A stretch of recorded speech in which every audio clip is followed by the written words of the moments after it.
Tuesday evening, and welcome into Friendship Tigers baseball on Oldies 97.7 and the Oldies 97.7 mobile app. Alongside Keith Patrick, I'm Choice Woodman. Thanks for making us part of your Tuesday. It's district game number 4 of the season for the Friendship Tigers. Game number 19 overall this year for Friendship. Coming in with a 13-5 mark, 2-1 in district play. Friendship will take on the Midland High Bulldogs, 13-7 on the year, also 2-1 in District 2 6A contests. We are right up against first pitch, so we'll quickly get you the starting lineups as we roll along. Austin Phillips on the mound for Friendship. The big right-hander comes home with the first pitch. It is down the line, low for ball 1 at exactly the start time at 7 o'clock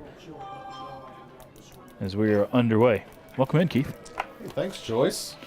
Beautiful day in the ballpark tonight. It is. Cooper Giles, the left-handed here for Midland High, steps in and takes the next pitch low for ball 2. So Phillips behind the count 2-0. Giles, Billy Schweine-Broughton, the center fielder, hitting second. Ivan Dominguez will hit third, playing third base. This ball hit in the air, a blooper down the left field line. It'll bend foul as the wind helped that one foul. Just kind of got it off the fists, but fortunately for Friendship, it does go foul because no one was able to get to it on the blooper. 2-1 the count. Tyler Wade hits fourth for Midland High. He is a Tennessee signee, University of Tennessee signee.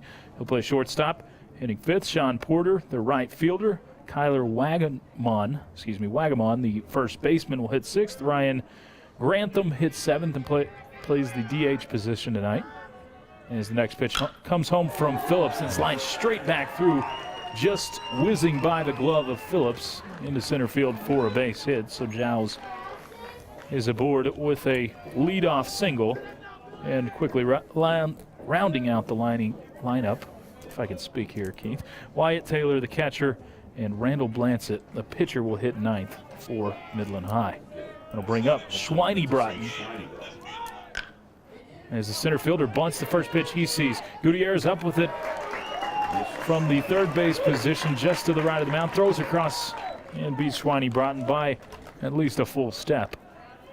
So it does go down as a sacrifice, but a nice play on the run by Gutierrez at third base. Ivan Dominguez. A really nice play by Gutierrez. Choice, he came in strong, crashed in, and just gloved that and threw it on the run to Riley Robinson at first. It's a good put out on what was a pretty good bunt. That'll bring up Ivan Dominguez, the third baseman. He'll hit from the left-hand side. Phillips brings home the first one.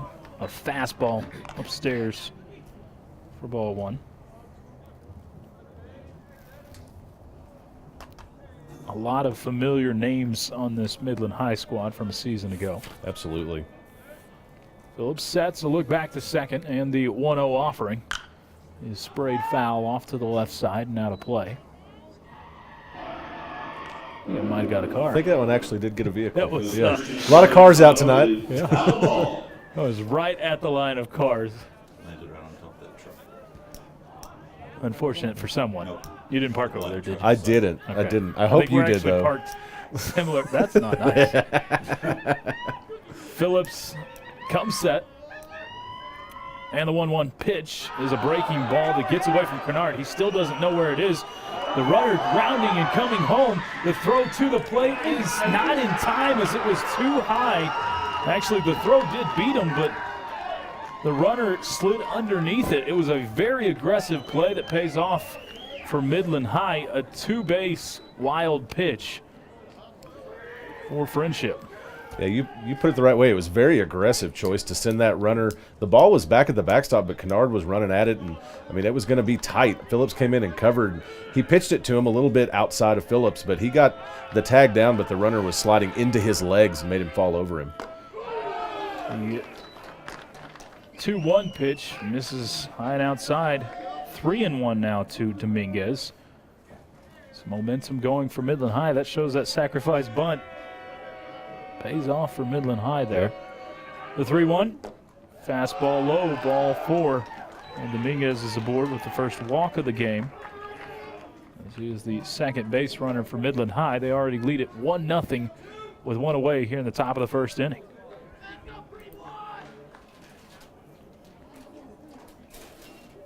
At the plate for the Bulldogs, number 2, Tyler Wade.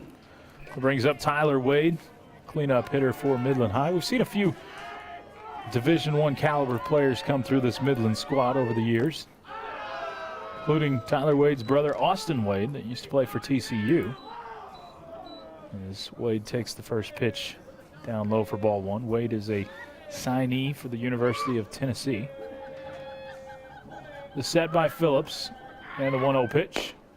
It's a fastball in there for a strike at the knees, evening up the count at a ball and a strike. Fair number of Red Raiders over the years have come from Midland High as well. Yeah, plenty of them.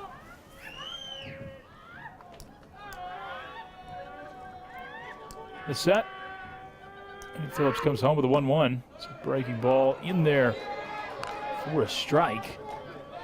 Wade didn't like the call. It was at the very bottom of the zone, but a pitcher's pitch for sure. We mentioned it was a pretty night choice. It's sunny out here. Lights are coming on. Wind coming in. 1-2 pitch fouled back and out of play. Coming in from right field, blowing pretty straight in, slightly right to left, about 13 miles an hour, 66 degrees out here. It's just a beautiful night in West Texas for baseball.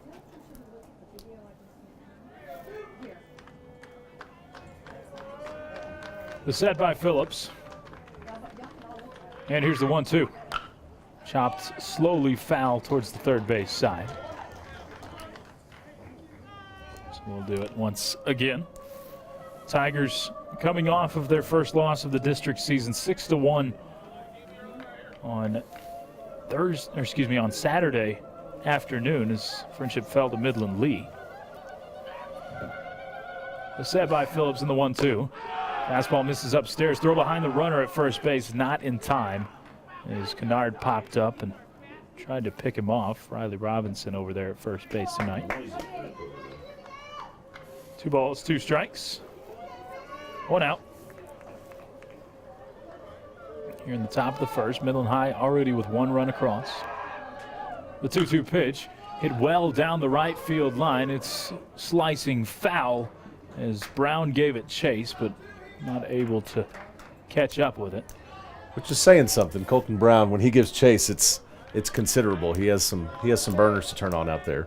No doubt about it. I can tell you a little bit more about Austin Phillips' choice. He's pitched 16 innings this season. He's started 3 games. He's 3-0 in that time, bringing a 2.19 ERA into this game. But this is his first start and first appearance in district play. Phillips comes set, and the 2-2 pitch. Breaking ball in the dirt. Wade able to lay off of the what looked like tasty pitch at first, but drops out of the zone.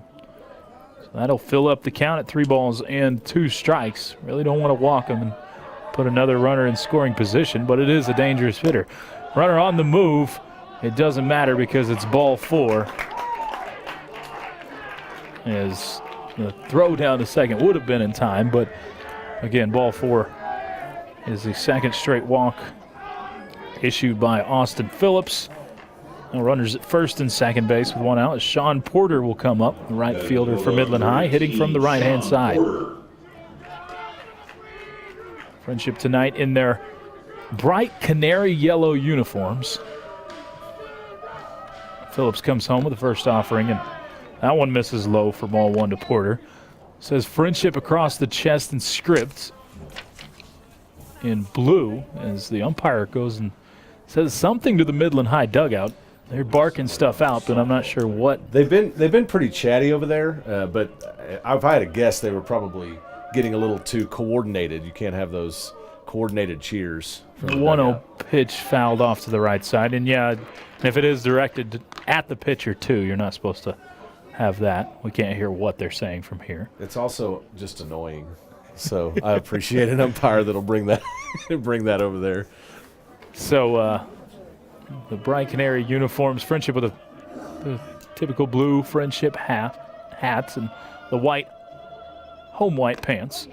Next pitch by Phillips just misses. Not sure where that missed. Looked like it was honestly right down the heart of the plate. Yeah, so it's hard I'm gonna agree. Hard to guess at where that one missed. If the umpire can trust anyone, it's us, and that was a strike. The 2-1 pitch misses outside this time.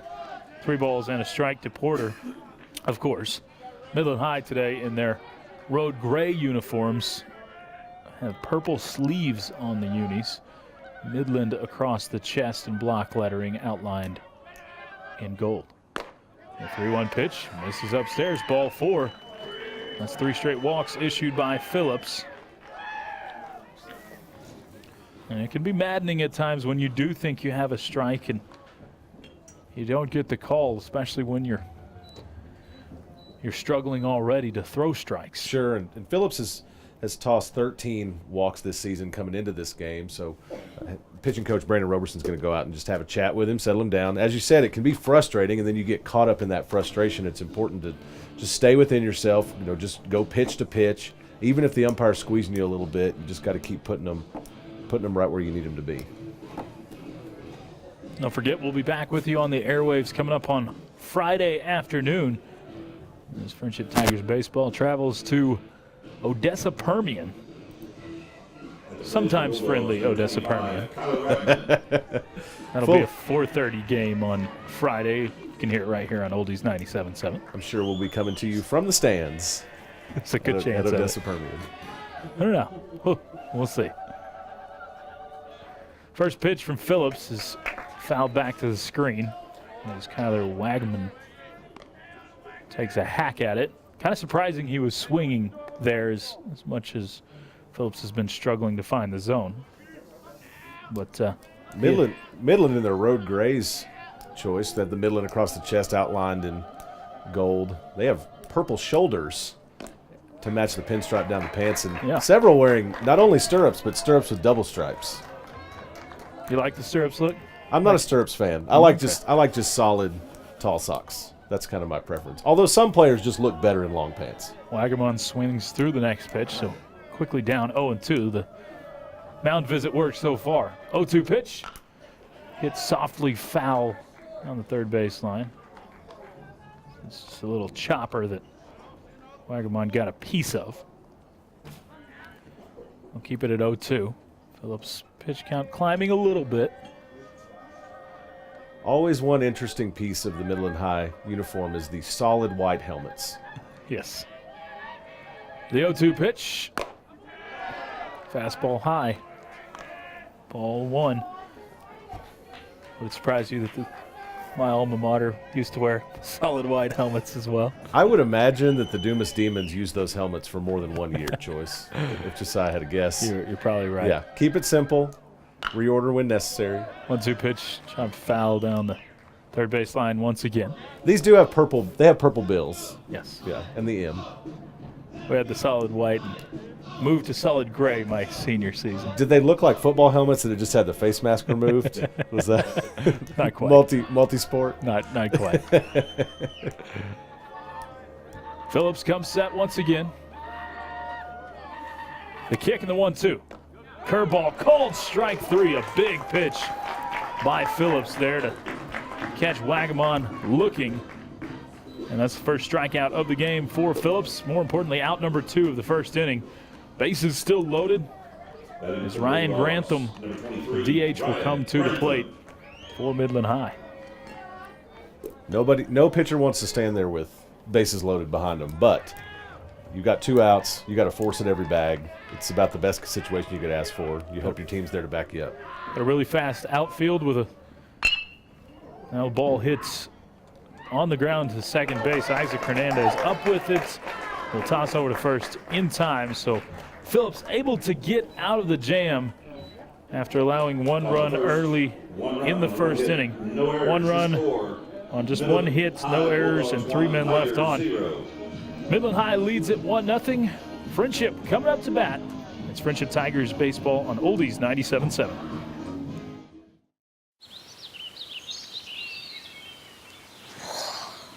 Oh, look, a redhead. Staring contest.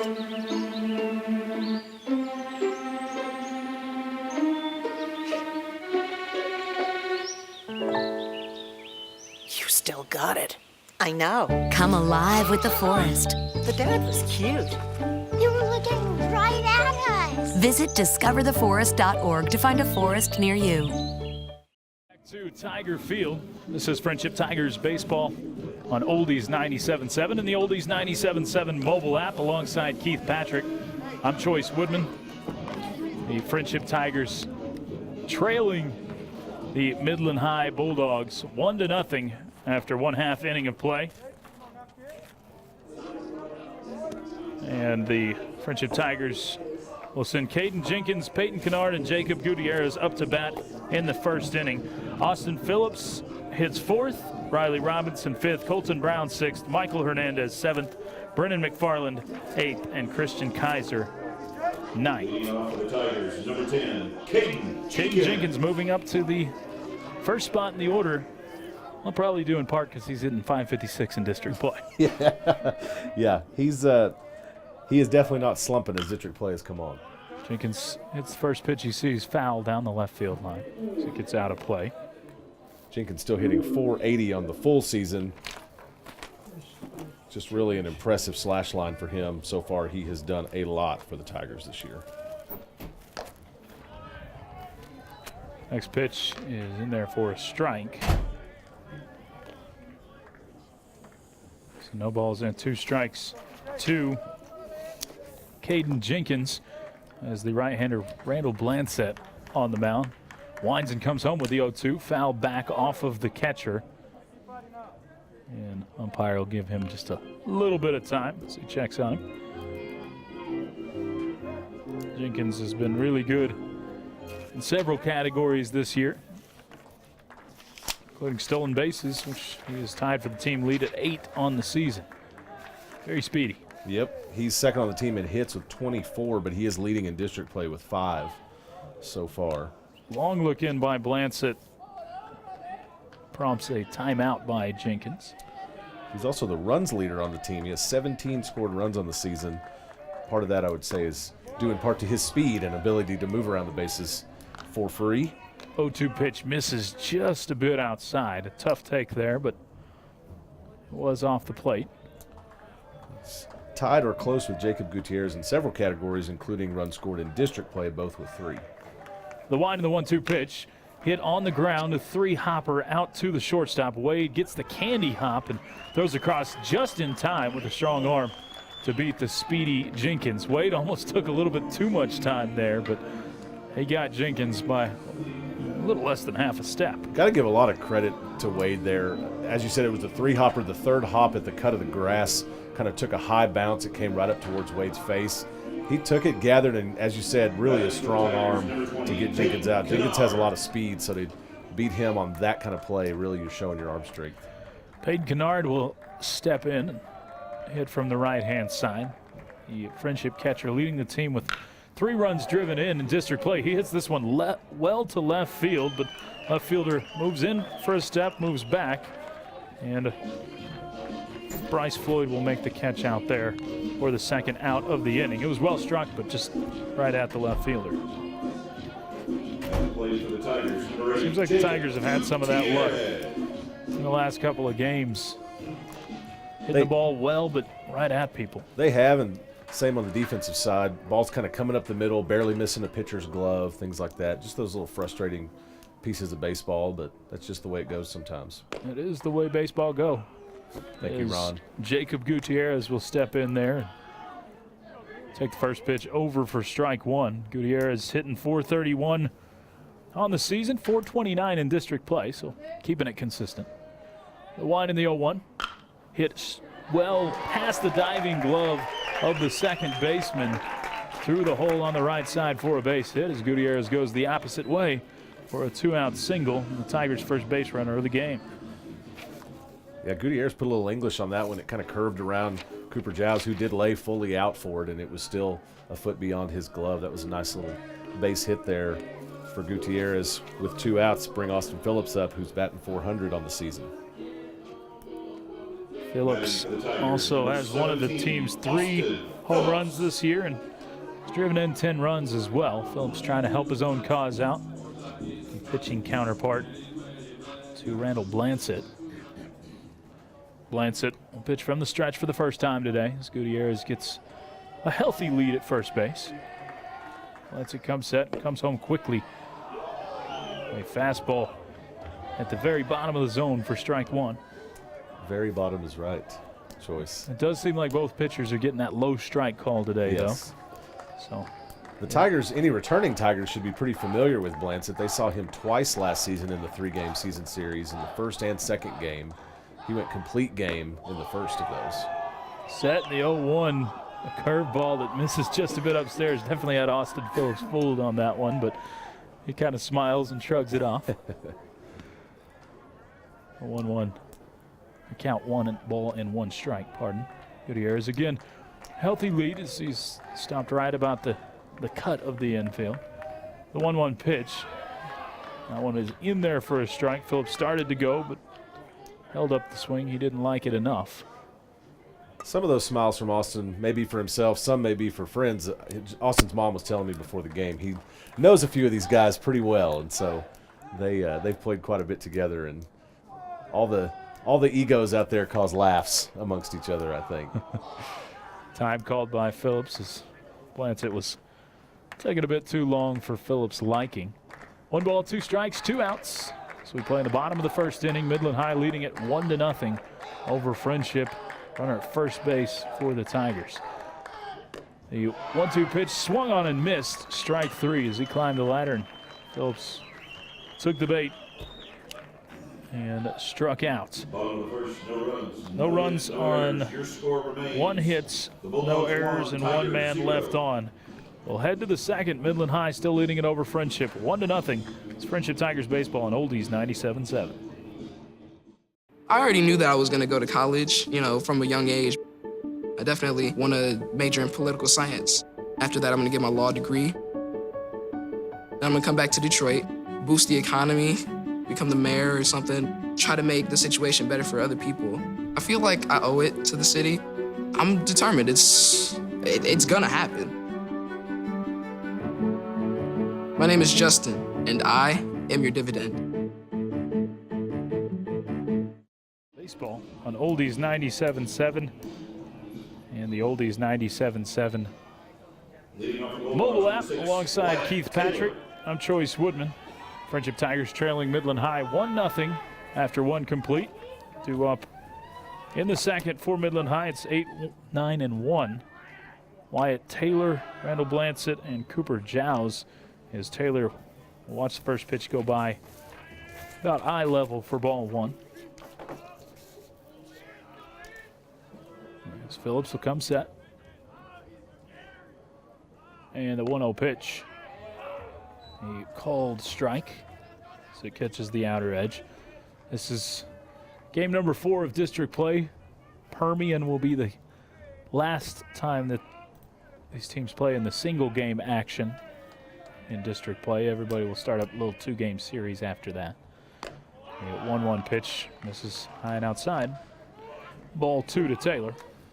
You certainly would love to see Phillips settle in a little bit here, Choice. When you start looking at efficiency, Blancett threw 12 pitches in his first inning, but Phillips threw 31, so you're going to start worrying about counts a little bit if you can't get settled in and start getting some outs. Next one is in there for a strike, making it 2 balls and 2 strikes. Nobody out here in the top of the second inning. Taylor, the right-handed hitter, facing the big, hard-throwing right-handed pitcher, Austin Phillips. 2-2 pitch hits softly on the ground out to second base, and that one goes right through the legs of Hernandez. Hernandez just looked like he lifted the glove a little early on that. He's usually sure-handed out there at second base, but unfortunately an error that allows Taylor to get all the way to second base as he was hustling all the way. Kind of went to the gap where Jenkins got to as quick as he could, but it didn't matter as Taylor was hustling the entire way. So 2-base error to start off the inning. And Midland High has a runner at second base with nobody out here in the second. Now batting for the Bulldogs, number 3. That'll be the Randall Tigers' Blancett. 27th error on the season, and I believe that will be their second in district play, Choice. Randall Blancett will step in, the opposing pitcher to Phillips, and he lets the first one go by low for ball 1. Did get a courtesy runner. I didn't quite catch the number on that, but someone else running for Taylor. The set by Phillips. Quick look back to second. Here's the 1-0. Hit back up the middle, and it's just a seeing eye single that found the hole. Through for a base hit. They'll throw up the stop sign at third base with nobody out. And now runners at the corners with nobody out here in the second, as Phillips just couldn't quite glove that one. Kind of hopped over his shoulder. And not hard hit, but perfectly placed. Just once again, Choice, you see another ball kind of seeing eye single, as you said, up the middle. And now you've had two in this game that have just gone right past the glove of Phillips, which there's no fault to him. I mean, you're 60 feet, 6 inches away. That thing's coming at you fast, whether it's hard hit or not. But just unfortunate how that's been happening. And you saw a lot of those up the middle last game for the Tigers as well. Courtesy runner out at first base for the pitcher as well. Again, a little bit hard to see the numbers. Yeah. Unless we get them when they're trotting out there. First pitch to the leadoff man. Cooper Giles is in there for a strike. If only we could get base runners to turn their backs to us a little more often. Make it easier. Tigers will surrender a run for a double play here. The 0-1 pitch hits down the left field line, but well foul and out of play. So quickly, no balls and 2 strikes to Cooper Giles. A strikeout would be ideal. And Phillips can drop one in here at this point. So Unique Lee, number 9, is running for Cooper Giles at first. And a strikeout is just what the doctor ordered, as Phillips gets him to go down. A big one on Cooper Giles. Now 1 away with runners at the corners, and a 1-0 lead for Midland High at top of the second inning. Unique Lee. Unique Lee, yes, sir. You're not joking on that. Now, quick bunt is too hard to the third baseman. Gutierrez throws low, and it is bobbled. And an E5 at first base now allows the runner to come home and cross the plate. A perfect throw. Robinson would have had a chance to get a double play throwing out at home, but the bobble at first base allows the runner to score. Unfortunate there for the Tigers on the E5. As Billy Schweinebrotten sacrificed in the first inning. That one does not go as a sacrifice because the runner did not take off until after the throw. Now this ball is hit into the hole, deep into the hole at second base. Hernandez throws wide of second base, and it goes way down the left field line. 1 run is in. The second runner comes home. Dominguez stands at second base off of the 3rd error in the inning for the Tigers. Goodness. And Midland High now leads it 5-0. Yeah, that ball just not thrown on target, and it went right out and just split the third baseman and the left fielder. You had McFarland and Gutierrez going out there for that one. Just a really unfortunate series of events there. I guess what? Pardon, I said 5-0. It's 4-0 It's at 4, the moment. yes, sir. Now the Tigers trying to stop the bleeding a little bit as Austin Phillips pumps in first pitch to Tyler Wade, and it misses for ball 1.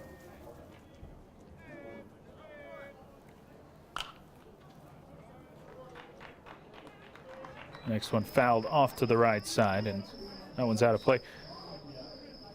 We've had 3 runs come across in the inning, and it is 4-0 in the game. 1 ball, 1 strike to Tyler Wade. The set by Phillips and the 1-1 offering. Wade will bunt, and bunts it foul of the third base line. Wade does have a lot of speed there. He's the nice combination of speed and power.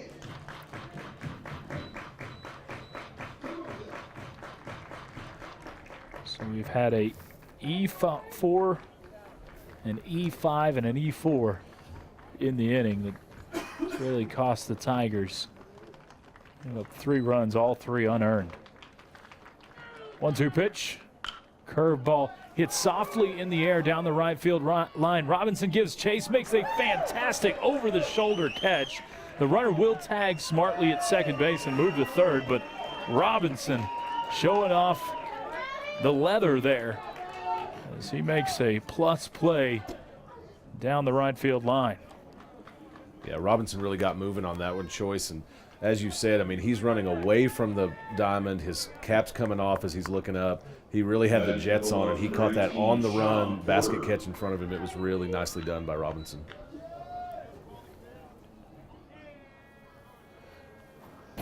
And that will bring up Sean Porter, who walked in his first plate appearance. So let the first one go by for ball 1.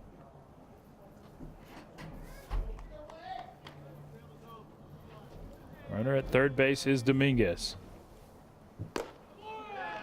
Next pitch misses as well.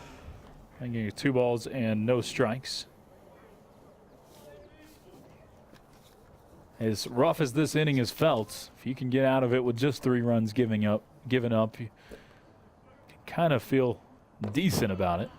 The 2-0 pitch is a breaking ball that snaps in there for a strike. When you see a 3-error inning, you're going to expect to see more than 3 runs on the board for it. So, yeah, I would agree that is a positive if that is how we can get out of here. Yeah, if you're looking for a silver lining, Tigers aren't out of it yet, but still have that chance. The set in the 2-1. Breaking ball in the dirt. Nice block by Kennard to keep it in front. And pushes the count to 3 balls and a strike. Porter, number 5 hitter in the order for Midland High, trying to do some more damage. A set and the 3-1. Swing and a miss as Phillips just powers the fastball by him there. And that fills up the count at 3 balls and 2 strikes. 2 outs. Midland High leading at 4-0 with 3 of those runs coming across here in the top of the second inning.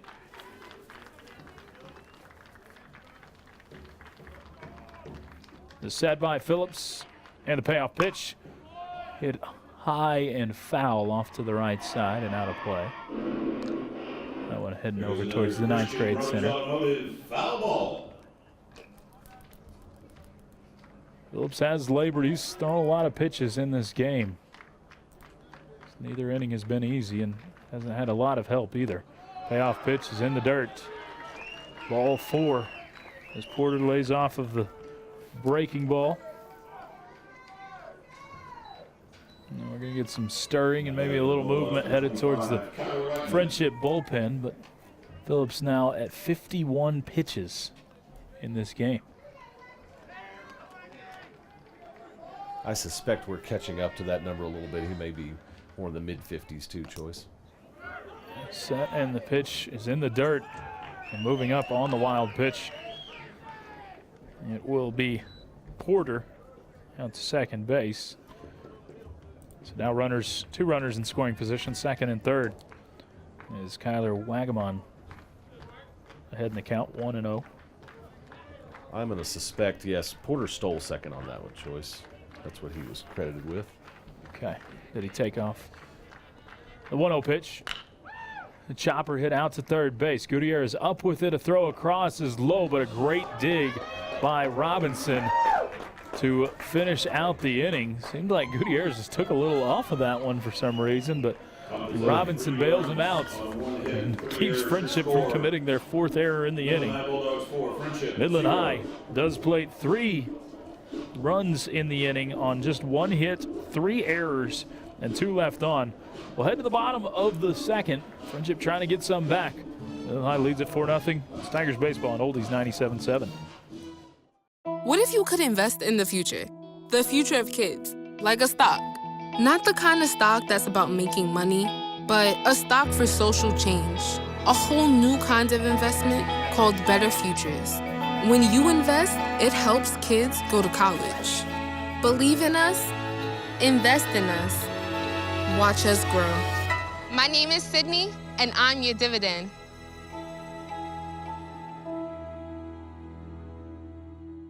To Tiger Field, it's Friendship Tigers baseball on Oldies 97.7 and the Oldies 97.7 mobile app. Alongside Keith Patrick, I'm Choice Woodman. Next, we're making us part of your Tuesday evening.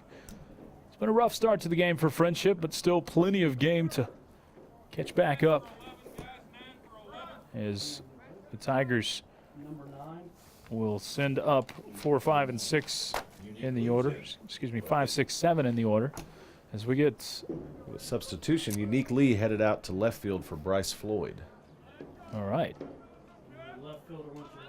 And Bryce Floyd went to right field in place of Sean Porter. Okay. So and Sean Porter went to center field in place of Billy Schweinebrotten. So I think Schweinebrotten is the odd man out. As Porter stands in center, Floyd now in right, and Lee over in left field. Thank you for the changes. Thanks to the folks in the booth. So Robinson fouls the first pitch. He sees back and on top of our heads. Not literally, but on the overhang above us. Plants it with a wind and the 0-1 pitch. Breaking ball that misses upstairs. Even up the count at a ball and a strike. Robinson hitting 194 on the season. Trying to break out of a little bit of a slump. The big left-hander facing the right-handed pitcher. The 1-1 pitch is a fastball just a bit off the plate for ball 2. That's a really close pitch. Didn't get the corner on that one, though. Blants it from the windup. Very Randy Johnson-esque. Peers over the glove and then sticks the right elbow out before he winds and comes home. 2-1 pitch. Swing and a miss on a changeup that Robinson was well out in front of. He is not 6'10" or 11, though. No. And he hasn't killed any birds today. Not any birds that we know of. Right, that's true. You don't know what he did before he got here. We are getting close to turkey season, but I don't think we're there yet. 2-2 pitch. Hits out into left field. And it'll fall in front of Lee for a base hit. Robinson going the opposite way and leading off with a single here in the second for Friendship. Nice piece of hitting by the veteran hitter Riley Robinson there. As Colton Brown will step in and hit from the right-hand side. The right fielder hitting .325 on the year. Colton Brown.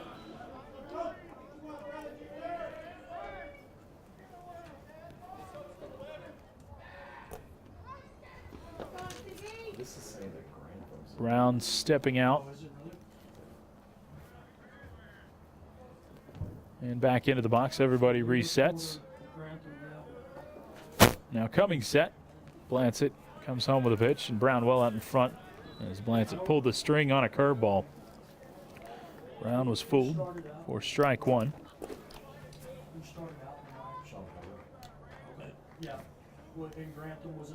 A set by Blancett. Checks the runner at first, and here's the 0-1 pitch. It's low and away. Evening up the count at 1 ball and 1 strike. We're working on figuring out who's in the field, Choice. It's kind of hard to see. We don't have binoculars with us, but I think that Grantham has actually gone out to right field from his DH spot. All right. So that would dissolve the DH position. Lee would be in for someone. Maybe. He's in for Bryce Floyd. Okay. As far as we know, you have Sean Porter in center and then Grantham in right, and then you've dissolved your DH. Okay. For Midland High. So Schweinebrotten still. No, Schweinebrotten is gone from the game. That's who Lee is in for officially. Yes.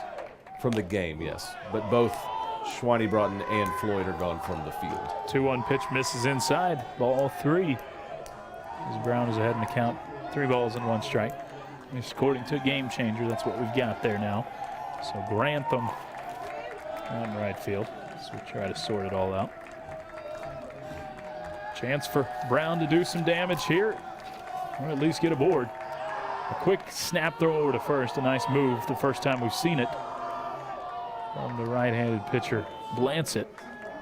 I'm really wishing that I'd used a pencil on my scorebook so far. I wish Midland High would stop making changes. There's a lot of scribbles. A lot of scribbles happening over here. That's right. Set in the 3-1 pitch. Time called as a balk. Actually, it's not time. A balk was called. I don't think he ever came completely set. I believe that's what they're going to call here. So that'll move Riley Robinson around to second. So you have him in scoring position. Colton Brown is hitting a .500 this season with runners in scoring position. Brown stays at the plate because there was no pitch. There's no pitch, so Brown stays at the plate. It would have missed the ball 4. I think the umpire just showed. Did he show 3-2? No, 3-1. Okay. 3-1. It is 3 balls and 1 strike. As we're set back up. After the balk, Robinson stands at second base. Blancett tried to quick pitch him last time. Won't do it this time after the balk. The set, and now time called. Blancett does like to change up his delivery time. He does. Throw off runners as well as batters. I do recall that last season. There was a lot of gamesmanship between he and batters. Now the set. And the 3-1, check swing fouls. That one was going to be inside, but Brown tried to hold his swing up, just got a piece of it. And that'll fill up the count at 3 balls and 2 strikes. Tigers just need base runners at this point. Want to cut into that lead. It's still very early in the game, but Friendship trailing 4-0 after an inning and a half of play.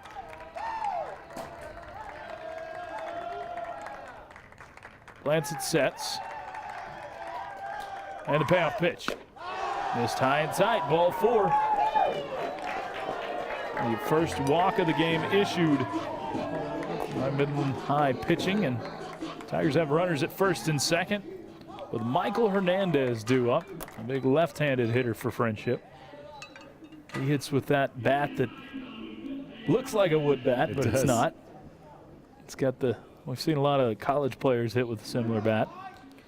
Hernandez saw a lot of time last season as a pinch hitter for the Tigers. He's starting in left field today, hitting .360 on the season. This is a big moment for the Tigers thus far in the game. The coach out to visit with Blancett, trying to figure some stuff out there. Now umpire gets in the middle and says, let's hustle this up a little bit. The entire infield stays while the coach distracts the umpire walking back to the dugout and has a conversation. Now everybody is broken up and heading back to their rightful spots. The balls and no strikes as it's a new batter to Michael Hernandez. Blancett, the right-handed pitcher, toes the rubber, steps back on to pitch from the stretch. Hernandez also batting .500 on the season with runners in scoring position, which he has in Riley Robinson at second base. There you go. Now Hernandez will call time. He gets it granted. Getting a lot of gamesmanship going on between Tiger hitting and Blancett the pitcher. I can't tell if it's just cheering or if someone has brought some hyenas. First pitch to Hernandez is a fastball that grabs the outside corner for strike 1.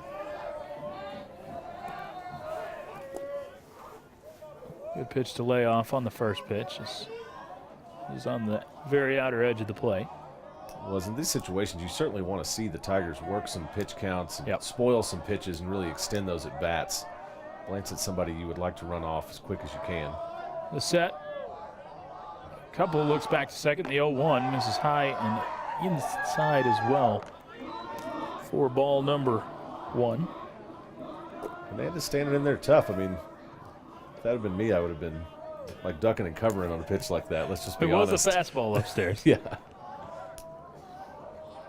Might have tickled the end of his nose. Blancett comes set in the 1-1. That's outside, ball 2. Easy take for Hernandez there. An advantageous count. We'll see if he's able to do anything with it. The wind very similar to what it was Saturday, blowing straight in from right field. Across the field a little bit, but basically blowing from right field to the third base line. Kind of in the low teens.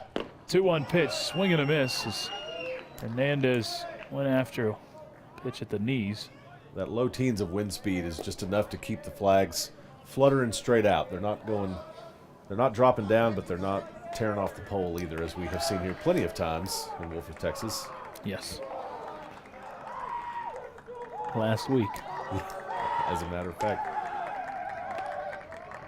The set, and a big 2-2 pitch on the way. Fouled straight back. Hernandez just got a piece of it to stay alive.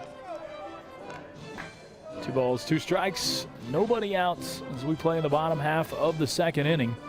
Friendship trailing Midland High 4-0. However, if you look at the hit count, they're tied at 2.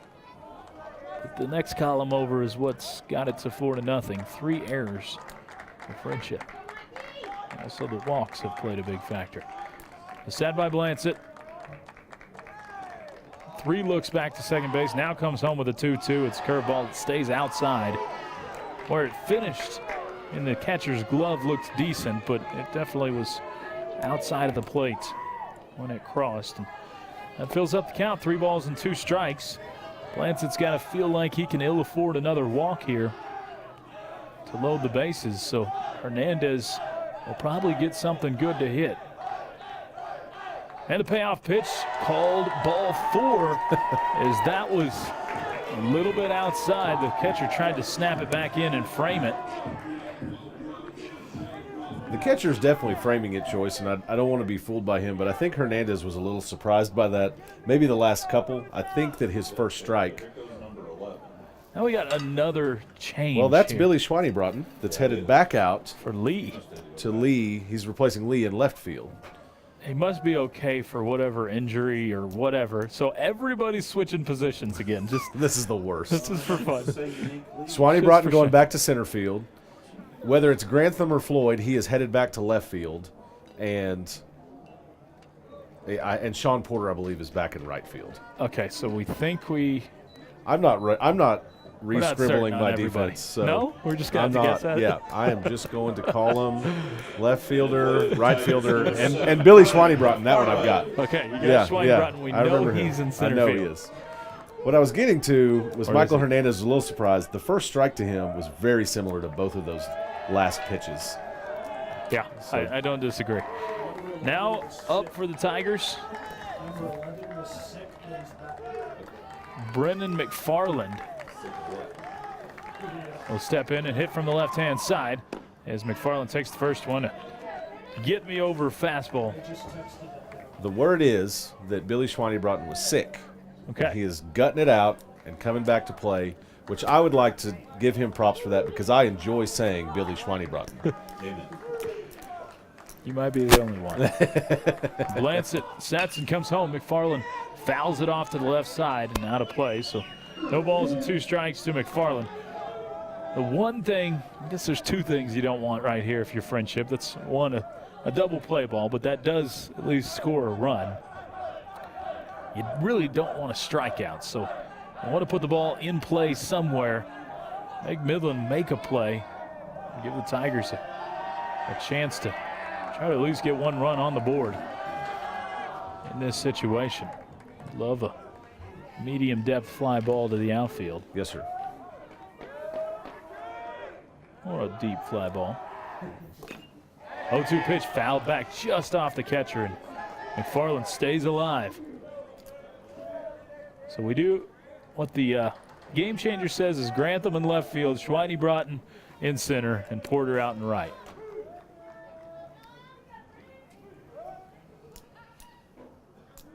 No balls, 2 strikes, nobody out. Midland High leading at 4-0 as we play in the bottom of the second inning. The set and the 0-2 pitch. Way upstairs and outside, ball 1. An easy take for McFarland there. McFarland, another leader on this team offensively, is leading in RBI this season with 17. Leading RBI in district play with, that's Peyton Kennard. Just has 1 so far in district. 1 in district play. But yes, he has come through with some clutch hitting for the Tigers this year. The 1-2 pitch, swung on and missed, strike 3, and big strikeout for Randall Blancett. And McFarland will have to go take a seat on the bench on Blancett's second strikeout of the day. Gonna bring up Christian Kaiser. Kaiser trying to come through in the clutch. Batting for Tigers, number 5, Christian Kaiser. As he'll step in and hit from the right-hand side. Blancett calls time after the head coach for Midland says to. Lots of signage going on over there. Not as much barking as there was earlier. First pitch to Kaiser is a curveball. Dropped in nicely for strike one. Blancett wears one long sleeve, a black sleeve, on his right arm, his throwing arm. I've always wondered. It's that copper sleeve for Brett Favre. Oh, yeah. Okay. Tommy Copper?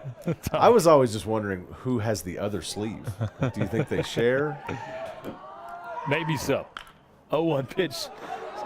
Fouled straight into the dugout for Midland High. Again, there's a ton of foul territory before you get to the dugout here at Tiger Field, so more reaction time than some fields. And I will say, and it was fun to watch, Unique Lee in the dugout hit the dirt and rolled in the dugout to avoid that ball coming in. Always appreciate the dugout showing a little athleticism. Set in the 0-2 pitch. Swung on and hit through the hole on the left side for a base hit. One run is in. They're sending the second runner. He will score. And a 2 RBI single for Christian Kaiser has cut the lead in half. Midland High leads it now 4-2. Yeah, that one just sneaking right under the glove of Tyler Wade as he was ranging to his right to get it. Choice went out into left field, and as you said, you score 2 there with really no question, and there was not going to be a play at the plate for that one. That's really a good little piece of hitting there. Exactly what you needed in that moment. Absolutely, and that's very similar to one of the hits that Midland High had, that seeing eye single up the middle. Not hard hit this time, but it goes down as a line shot in the scorebook. Yeah, I'm putting that as a single in the scorebook too. My computer died. I can't check Game Changer, but you may argue you could maybe argue for an error there on Wade, but he was ranging pretty hard. That ball was sharply hit. I don't think he would have been able to go to any bag if he came up with it. So I think it's a single, even if he touched the baseball. It would have been that. It is now stepping in. Caden Jenkins will come back around to the top of the lineup. With still runners on first and second base for Friendship. As Jenkins swings through the first pitch he sees. No balls and a strike. Tigers with new life. 4-2 is the score. Still time for more opportunity in the second. Next one, an overpowering fastball that Jenkins comes up empty on. No balls and 2 strikes now. Jenkins is trying to poke it somewhere. The set. And the 0-2 offering is fastball way high and outside. Easy to lay off of for Caden, the senior. It just makes me laugh when I see it. Jenkins batting an .800 this season with runners in scoring position. Wow. And he's batting 1,000 in district play in the same stat. All right, so. Michael Hernandez is coming home, apparently. And then Keith Patrick with the classic Jeez. That is the worst. The classic jinx. I usually leave that for you, Choice, but well, man. As he swings and misses through that one, we will talk to Caden's dad after the game. Yeah, man, that was. Let him know that one was on power on Keith. Yep. I could see the old baseball coach sitting next to me. He gave me the look. He did. definitely- He gave me the look. Couldn't believe I deserved it. Just went right through that. Still more opportunity, though. 2 outs, runners on first and second. In the bottom of the second inning, Tigers with 2 across so far. But Midland High still leading at 4-2. Peyton Kennard coming up, and he does lead the Tigers in district play with RBI. 3 so far as Kennard takes the pitch, breaking ball that just grabs the inside corner for strike 1. As someone on Twitter said this weekend during college baseball, if I had the power to jinx a team, I wouldn't be using it on a college baseball game. That is kind of true. Yeah. Yeah. But you have the radio microphone in front of you. Well, More fine. people can blame you. That's true. That's right. Our 5s of listeners are probably disappointed in me right now. We've got at least 10s.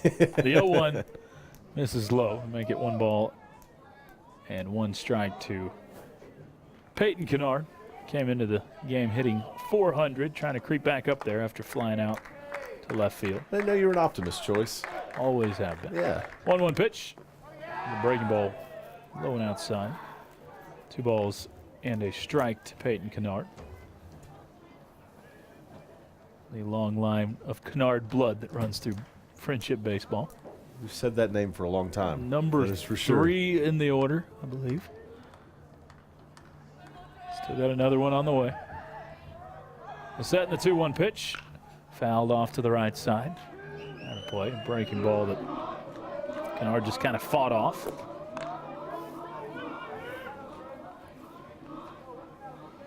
Two balls, 2 strikes, 2 outs. 4-2 our scores. Midland High leads it in the bottom of the 2nd inning. Stepping off, Blancett. He is a slow worker, especially in terms of high school baseball. Some sort of exchange between Coach Reynolds and the umpire. Just seemed like a clarification type of thing. It did. Set and a 2-2. Called strike 3 is he'll catch the outside corner and catch Kennard looking. Back-to-back strikeouts to close the inning for Randall Blancett. But the Tigers do make a dent. Friendship scores 2 runs on 2 hits in the inning. And no errors. 2 men left on. We'll head to the 3rd. Midland High leading it over Friendship 4-2. It's Friendship Baseball on Oldies 97.7. Because of you, I felt hopeless. I know it was a joke, but it still hurt me. Because of you, I felt wanted and not alone in this world. Because you said hi to me on the first day of school, I felt included and I knew that I was going to be okay.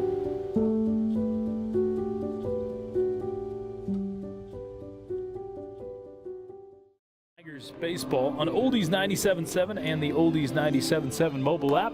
Alongside Keith Patrick, I'm Choice Woodman. Midland High leads at 4-2 as we start the 3rd inning. Grantham. Keith, it's yours. Thanks, Choice. Training time. Here we go. Austin Phillips delivers the first pitch. That one is swung on and fouled back behind us. So that'll be an 0-1 count as everybody begins to reset. Grantham grounded out to second base in the 1st inning. He was the 3rd out in that inning. Phillips comes set, delivers the 0-1 pitch. That's a fastball right down the middle. And that'll be 0-2 to Grantham. We at least know who's batting. We don't have to figure out who's in the outfield. We do know Grantham is in there. He was the DH, but now we believe him to be the left fielder. I believe so. That is a swing, and that'll be a swinging strikeout. That is thrown by Kennard to Robinson for the first out of the inning. That is strikeout number 3 on the day for Austin Phillips. He's normally one of the strikeout leaders on the team. That's number 3 on the day. That's number 17 on the season for Austin Phillips. And, of course, 1, 2, and 3 in district play. So Phillips looks in and comes set for Wyatt Taylor, the catcher. Phillips delivers. Well, that one catches the outside of the plate. And that'll be strike 1 to Taylor. Taylor, of course, Keith reached on that first of 3 errors to open up the 2nd inning.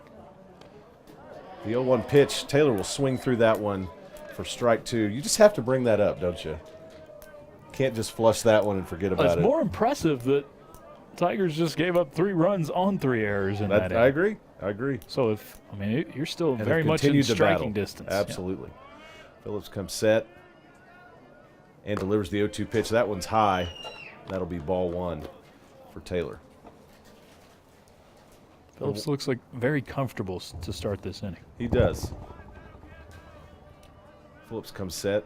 Always had a little foot movement. He delivers the 1-2 pitch.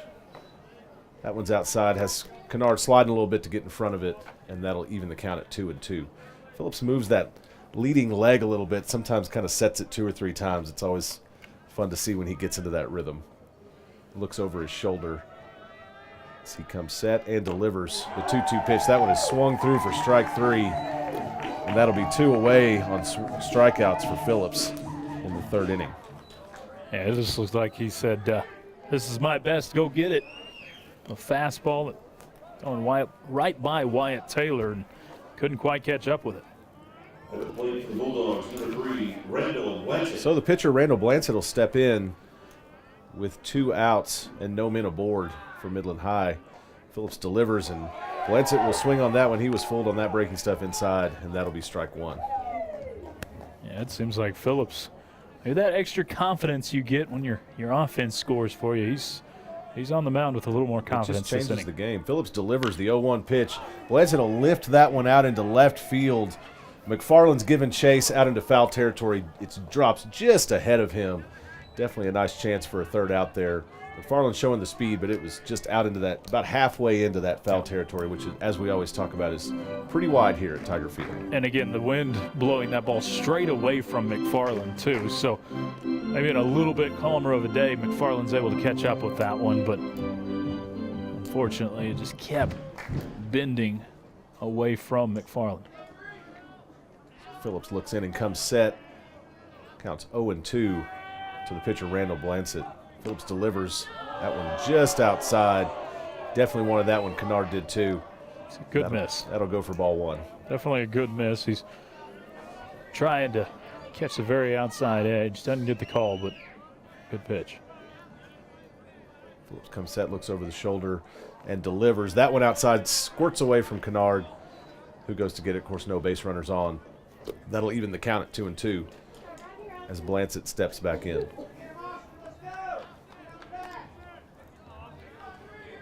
Phillips sets again. There's that foot. Delivers the 2-2 pitch. That one swung on by Blanchett over the outstretched glove of Hernandez. It'll be stopped by Brown, and that'll be a single on 2 outs for Randall Blanchett. Nice piece of hitting by Blanchett, but Hernandez just about 6 inches away from making a spectacular full stretch diving play, but couldn't quite come up with it. So instead, Blanchett picks up his 2nd hit of the day. Blanchett, another one that scored a run in that 2-inning error situation. Then with a Cooper Joust with a single up the middle in the 2nd inning. So Cooper Joust steps in with the man on first, 2 outs. Blanchett with a healthy lead over there at first. Arm hanging. Phillips delivers the no count pitch. That one's going to be a little bit low for ball 1. Just missed the bottom of the zone there, but it's where the pitchers need to attack today because they've gotten a lot of strikes at that bottom portion of the zone. Josh Klattenhoff is going to be the pinch runner in for, or the courtesy runner for Blanchett. He will take off and fall down between the bases. Kennard will make the throw. The tag is down in time, and that's going to be the 3rd out.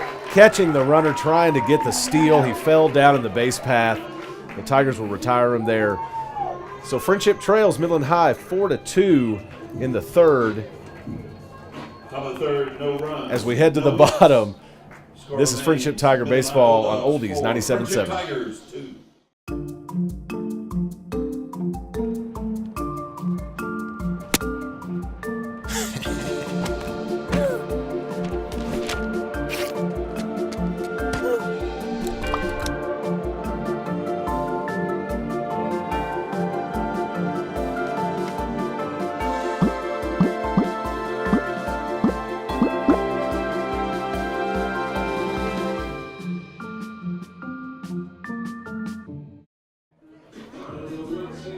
Welcome back to Friendship Tiger Baseball. I'm Keith Patrick alongside Choice Woodman. We're headed into the bottom of the 3rd here. Midland High Bulldogs lead your Friendship Tigers 4-2. Jacob Gutierrez coming up to bat as the leadoff batter in the bottom of the 3rd. Randall Blanchett, the starting pitcher for Midland High, remains. Don't have a pitch count on him at the moment. Counting on my part-time color man over here. I'm attempting. Very part-time. First pitch will come across for ball 1 to Gutierrez. Judging from the crowd, thinking it's the wrong side of the crowd. They liked that one more than the umpire did.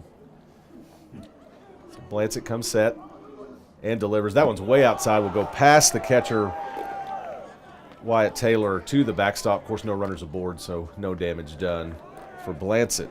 So that'll be a 2-0 count to Gutierrez as he steps back in. Blancett, as Choi said, looks over the glove, Randy Johnson-esque. Long look. He does alter his delivery times. Comes to the plate, really varied. Gutierrez, that time it was a little long for him, and he will ask for time and receive it, step back out. Takes a breath. He is back in, and Blancett will look in again and now prepare to deliver. Gutierrez will turn on that one and just bloop it up, and that will be caught in the air by the first baseman, Kyler Wagaman, for the first out of the inning. You a fan of the old Randy Johnson? Yes. I liked him. I did, yes. It was fun to watch. I like a fiery competitor like that. He was definitely a guy that brought the fire. I'm also a big fan of power pitchers, and he was certainly that as well. Yeah. All accurate. Why, thank you. I mean, there's nothing really left for your color man than Randy Johnson. Well, let's move on then to Tiger baseball. Austin Phillips has stepped in, waggling the bat, ready for a pitch. Blancett will deliver. That one catches the inside corner of the plate for strike one.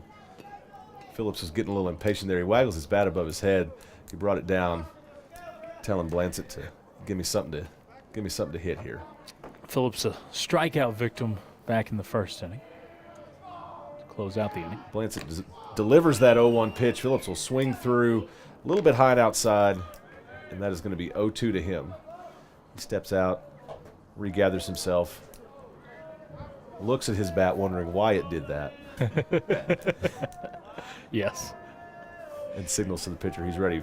Blancett will deliver immediately. That one's high and outside, and that'll be ball one in this at bat. He tried to quick pitch him a bit there. If runners were on, he would have had another block, but again, you don't have to. Now the long look over the glove from Blancett. Phillips waits for that one. That one again catches the inside corner.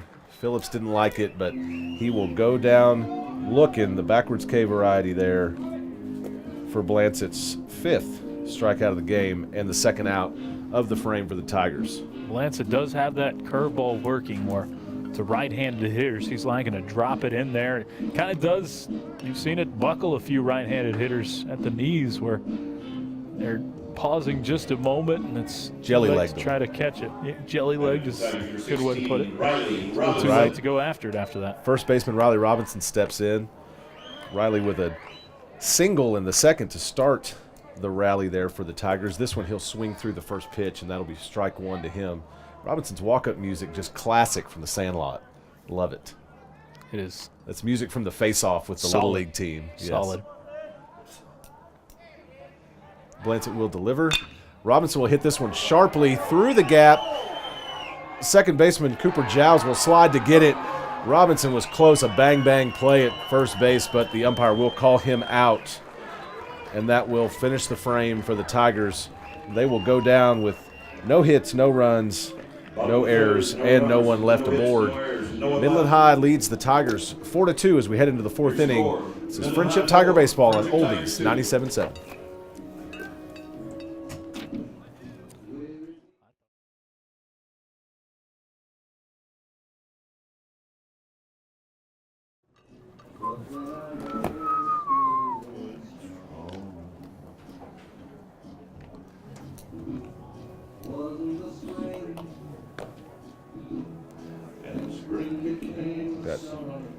Isn't that when that music is, when they face off with the Little League team? No, I think that's definitely right. them. Yeah.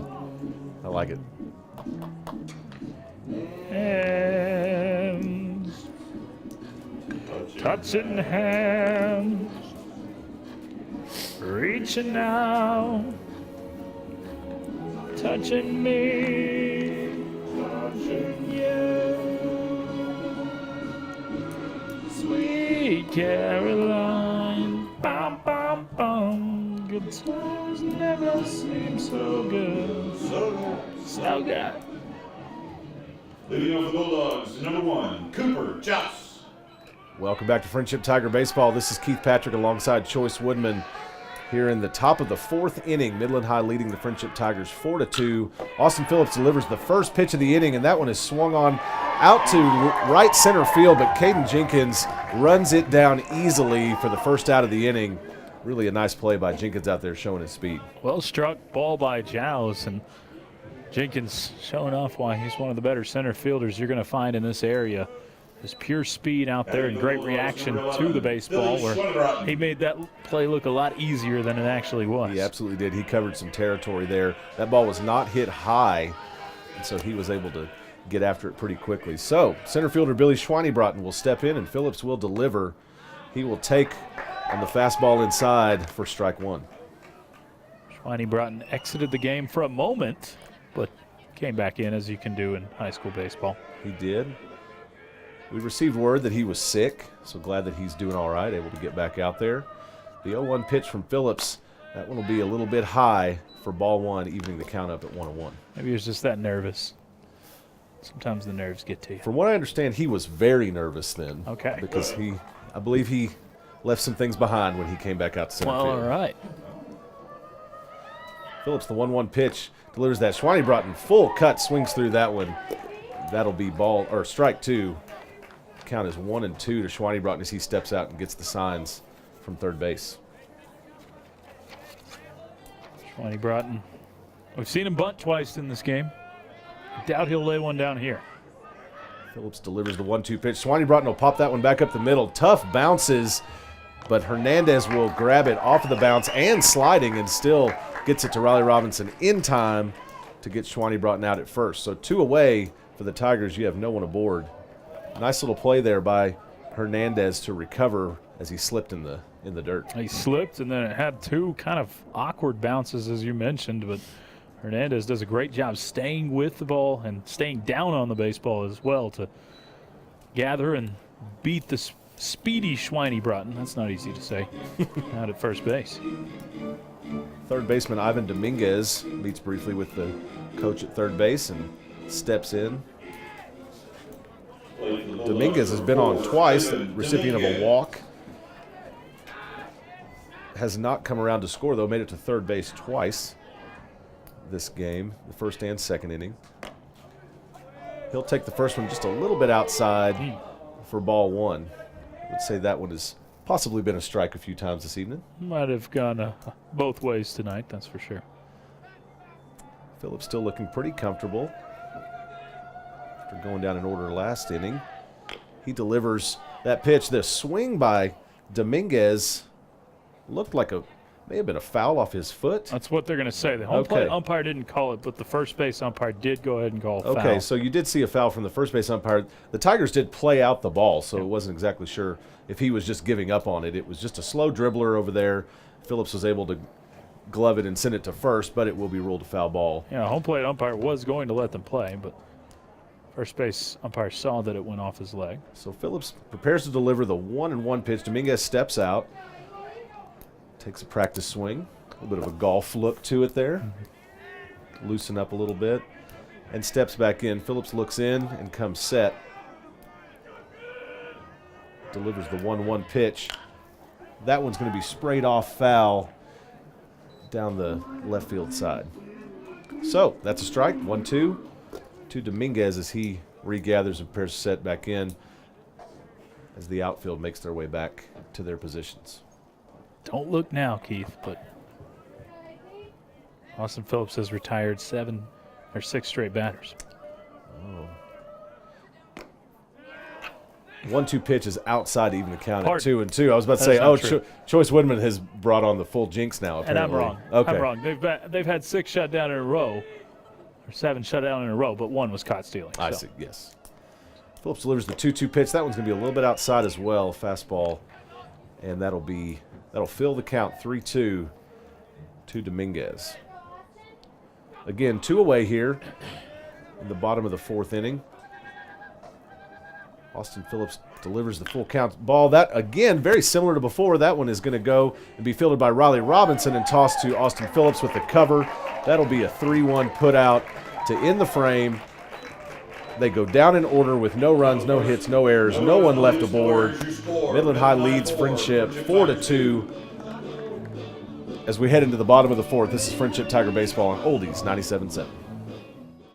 Sometimes the things we do or say can make others feel hurt, excluded, or isolated. Everything you say and do creates an impact. How am I supposed to save the whole world? You can't think about saving the world. You have to think about saving one person. Because of you, someone's entire life can change. You don't have to be a superhero to have a positive impact. Friends? Friends.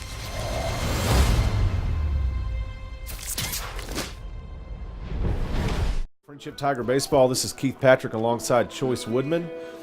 Here getting ready to start the bottom of the fourth inning. The Midland High Bulldogs lead your Friendship Tigers 4-2. Speedy right fielder Colton Brown stepping in. Brown, a .325 hitter coming into this game. The ace of your staff as well this season. Brown has pitched 24 2/3 innings so far. First pitch will be high. Some chin music there. Yes, it was. All the way back to the backstop. Brown will step back in with 1 ball and no strikes. Yeah, that one, good thing he ducked his head out of the way, or he would have worn that in the ear hole. I'm glad he didn't, Choice. Blancett delivers. Fastball, that one, I guess, a little bit high. An appeal to first base to see if Brown went around on the check swing. He did not. So that'll be ball 2. I think appeals are as big a guess as there are of any call in baseball. I would say 75% of the time he was not watching. In my experience. 2-0 pitch delivered. That one will catch the outside part of the plate for strike 1. So a 2-1 count to Brown. Kyle Rogers, super fan of Texas Tech baseball, would like to reiterate that is 95% of the time he is not watching. What's the percentage that the umpire is actually watching at home plate?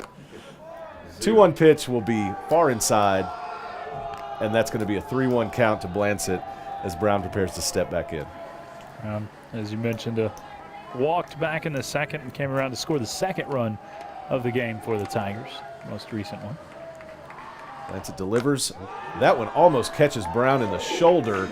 That'll be a 5-pitch walk to Colton Brown. So the Tigers have a man aboard with no outs, and Big Michael Hernandez coming up to the plate. Brown was fed a steady dose of inside pitches there. It was interesting. He might have had a little look towards the mound after he drew that walk, because he had to jump out of the way of several of those pitches. He did. But he's the one that gets the last laugh standing over at first base. Well, Brown now has been the recipient of 2 walks, Blancett's first and third walk this game, and he did come around to score in the second inning. So Blancett delivers the first pitch. That one squirts away from Taylor, the catcher, but Hernandez holds up his runner, and you'll have a 1-0 count to Hernandez as he prepares to step back in and everyone resets. Brown bluffed a steal, and if you're good enough to do it, then you definitely can get into the pitcher's head. Well, Brown definitely a guy that has speed as well. In football season, we saw him run some guys down early in the season. It was impressive to see. We know he has the speed. He takes a healthy lead at first, gets a look from Blancett. Blancett sets and prepares to deliver. Delivers the 1-0 pitch. That one will catch the outside corner for strike 1, evening the count at 1-1. Hernandez, you mentioned 3 walks in the game. Hernandez, the other recipient of the third walk, the 2 that haven't gone to Brown. He's got a good patient eye at the plate. Hernandez made it around to second earlier, not come home. That was my fault for jinxing the Tigers. Brown takes a lead and gets a good jump. He will steal second. The throw from Taylor is high. Blancett delivers the 1-1 pitch. It was high and outside. It was what his catcher needed, but it was not a great throw. Brown will slide under the covering shortstop and be safe with a stolen base. I believe that is Brown's second stolen base on the season. That is correct. Keeps that steal percentage at 100% as well. Live math on the radio. I like that. I can do 2 for 2. That's pretty easy math for me. Blancett's 2-1 pitch, just a little bit too outside. That's going to bring the count to 3-1. Hernandez stepping back in, not really working too hard to hold Brown on over there at second, focusing on that potential play. That'll catch the inside corner of the plate, the 3-1 pitch, and that will load the count up. 3-2 to Michael Hernandez. He has a runner on second and Colton Brown. Blancett pitching from the stretch. He comes set and delivers. Hernandez will swing on that one, and it will foul off slowly. Fielded by head coach Chad Reynolds and tossed at his man on deck, hitting him. Because why not? Everyone resets. Colton Brown with a big lead at second. 3-2 pitch. Hernandez will hit that one up the middle. That'll go to the shortstop, and the throw will be in time, but that will go down as a sacrifice as he moves Colton Brown around to third. Now you have a runner on third with one away, and Brendan McFarland coming up to bat. It was a productive out by Michael Hernandez as he hits it softly enough up the middle. Brown with a great read, able to move over to third base. And now Tigers have what you want.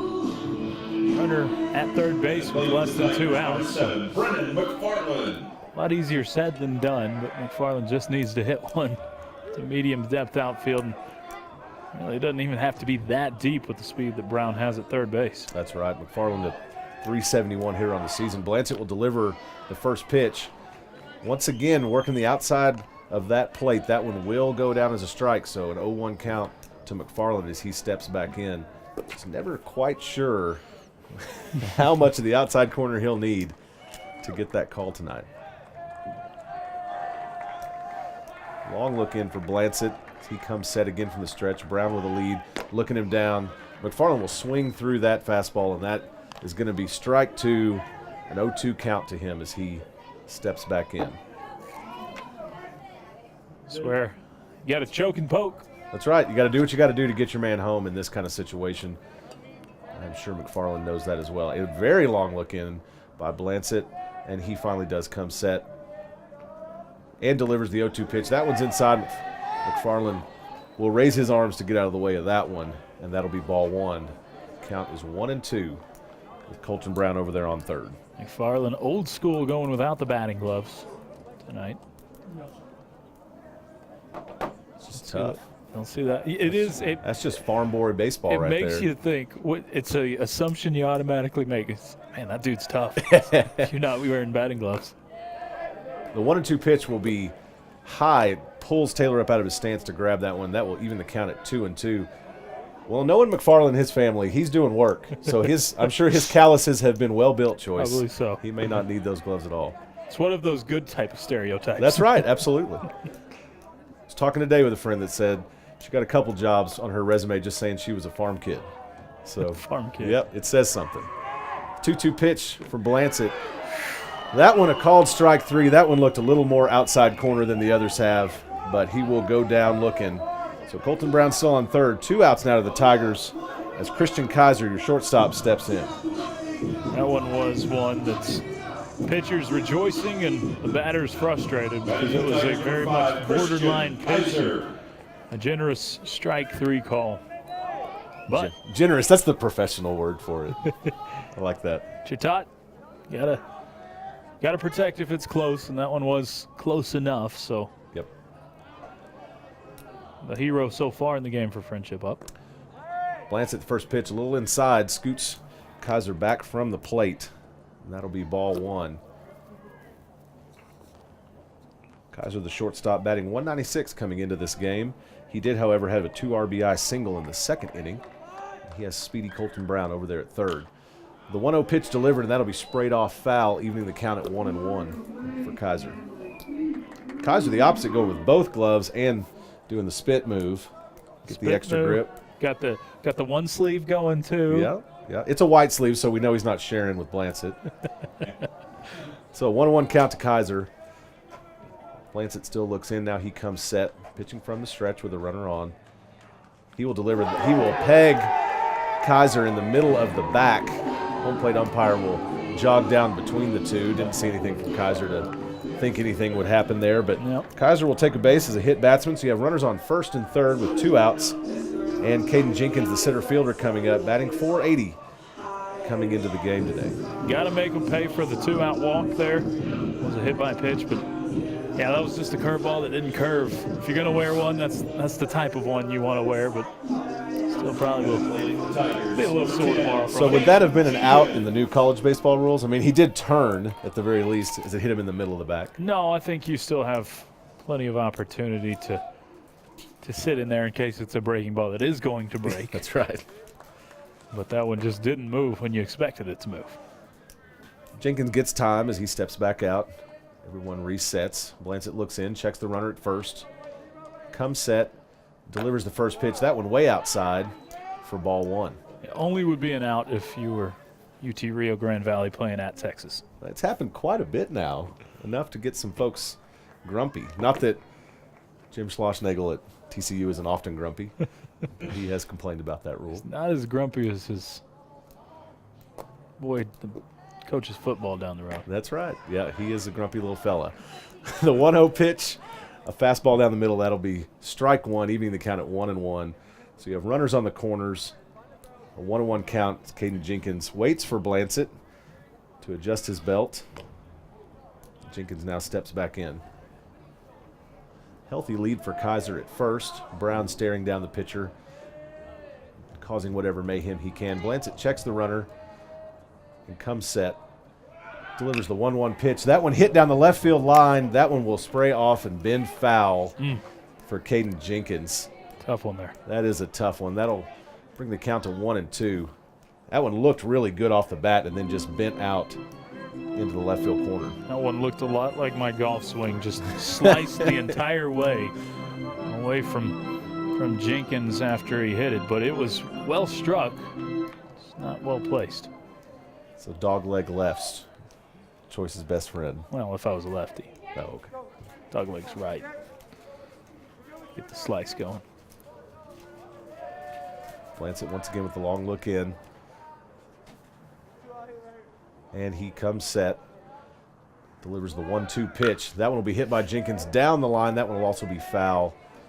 Came out foul about halfway down the first base line.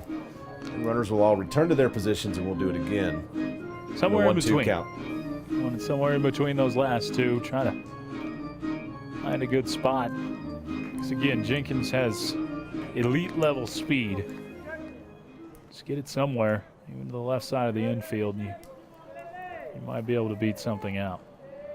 So Colton Brown on third, Christian Kaiser on first. Jenkins is in with a 1-2 count, and Blancett comes set to deliver. That one will be outside. That one squirts away from Taylor just to his left. Jenkins will take second as a result of that passed ball. And the count will be 2-2 now with both runners in scoring position. Caden Jenkins steps in with a 2-2 count. They'll go ahead and rule that one a stolen base as Kaiser was on the move before the ball squirted away. So we'll get a steal on that one. But big moment. You got speed on the base paths. One hit could score you 2 runs and tie it up. Absolutely.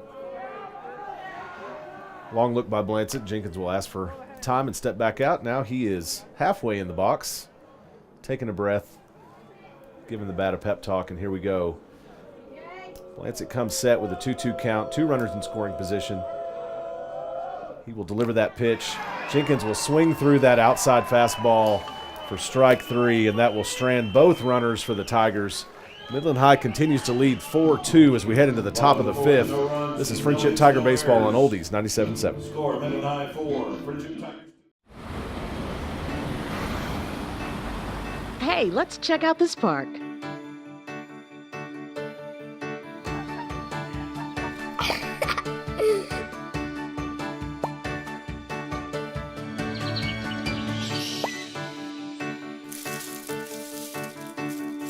Oh, wow, that's really cool. To find a great local park or forest near you, go to discovertheforest.org. Alongside Choice Woodman out here at Tiger Field in Wolford, Texas.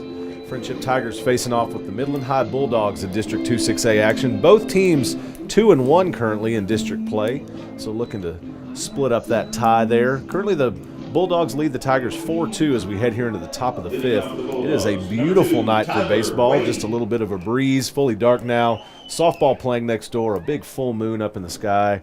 Couldn't ask for a prettier night other than what we're seeing on the scoreboard. Austin Phillips, your starter, still pitching. He delivers the first one. That one is laced down the left field line, but it will bend out foul. That is Tyler Wade, the shortstop, a University of Tennessee commit,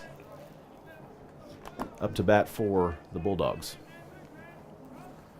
Tyler Wade's brother, Austin Wade, was a player for TCU, also played for Midland High. A lot of D1 players have come out of that program who won state championship back in the early 2000s.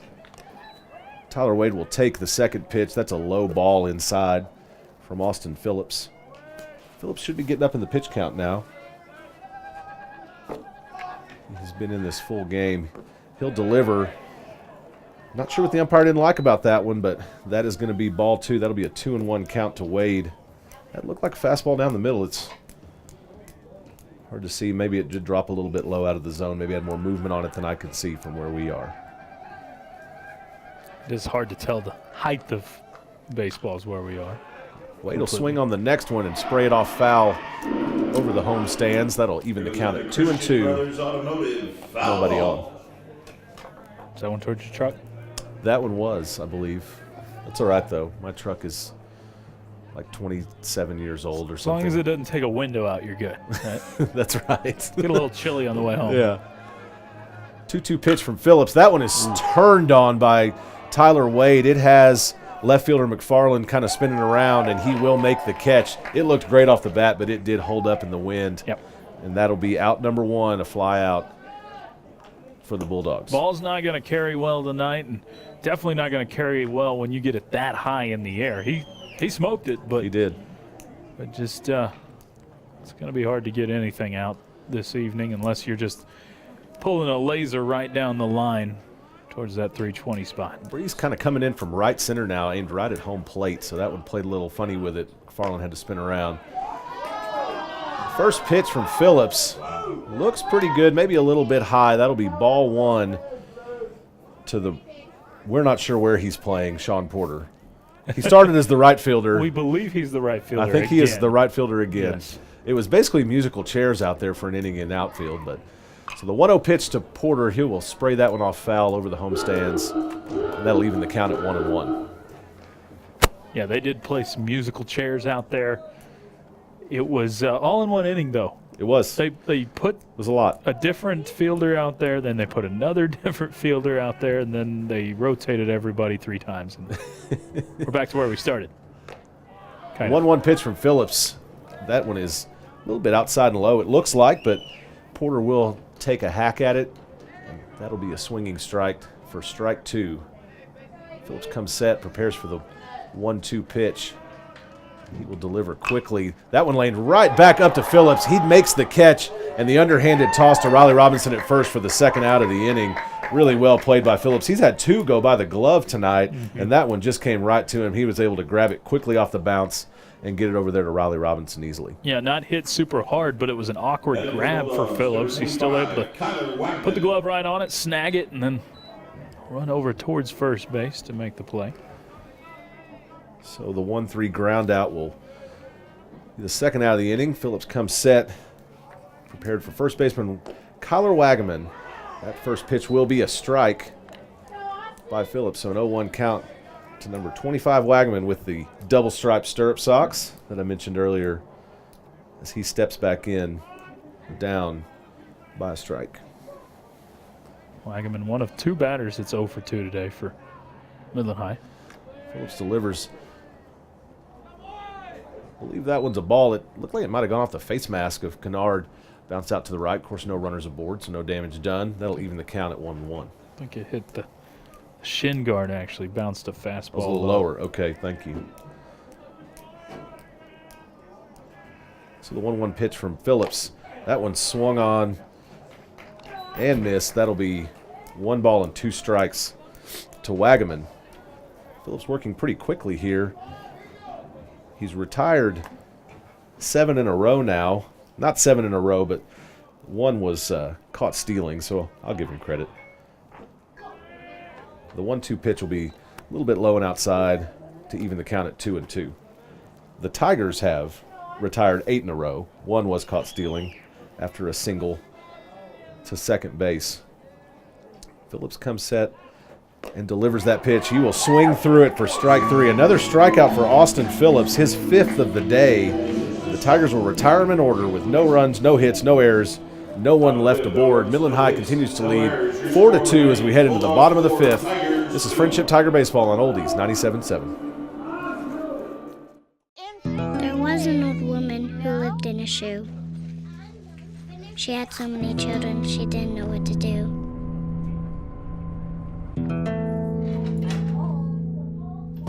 She gave them some broth without any bread and kissed them all soundly. Lights out. Good night. And put them to bed. Hunger is a story we can end. End it at feedingamerica.org. Welcome back to Friendship Tiger Baseball on Oldies 97.7. This is Keith Patrick alongside Choice Woodman. We have passed the stretch here in high school baseball. Harry Carey came out, sang "Take Me Out to the Ball Game" for us, and doesn't get much better than that. It doesn't. I mean, that's as classic as it gets. We've got catcher Peyton Kennard headed up for the Tigers. Tigers, number 20, Peyton Kennard. All right, Kennard is up. Kennard flew out in the first inning and struck out looking in the second. Opportunity here to get something cooking for the Tigers. Long look in over the glove for Blancett, and Kennard will be granted time. It was a very long look in. It's a long look to start an inning for sure. Absolutely. I think Blancett just really likes pitching from the windup, so he tries to extend it as long as possible. He delivers. That one's inside on that corner again. That'll be strike 1 to Kennard as he watches that one go by. I got to tell you, with 7 strikeouts in this game, Blancett, his secondary stuff with the curveball and the changeup have looked really nice tonight. He has been strong, absolutely. He will wind and deliver. Kennard turned his hips on that one, but kind of held up his swing. The check swing did catch the ball. That does end up being a strike. That is strike 2. So an 0-2 count to Kennard as everyone prepares to reset here. A lot of 2-strike counts against Tiger hitting. Some Tigers have been able to be successful with those 2-strike counts. Blancett delivers that 0-2. That one's high and outside a little bit. That's going to be ball 1. That's a good take there by Kennard. I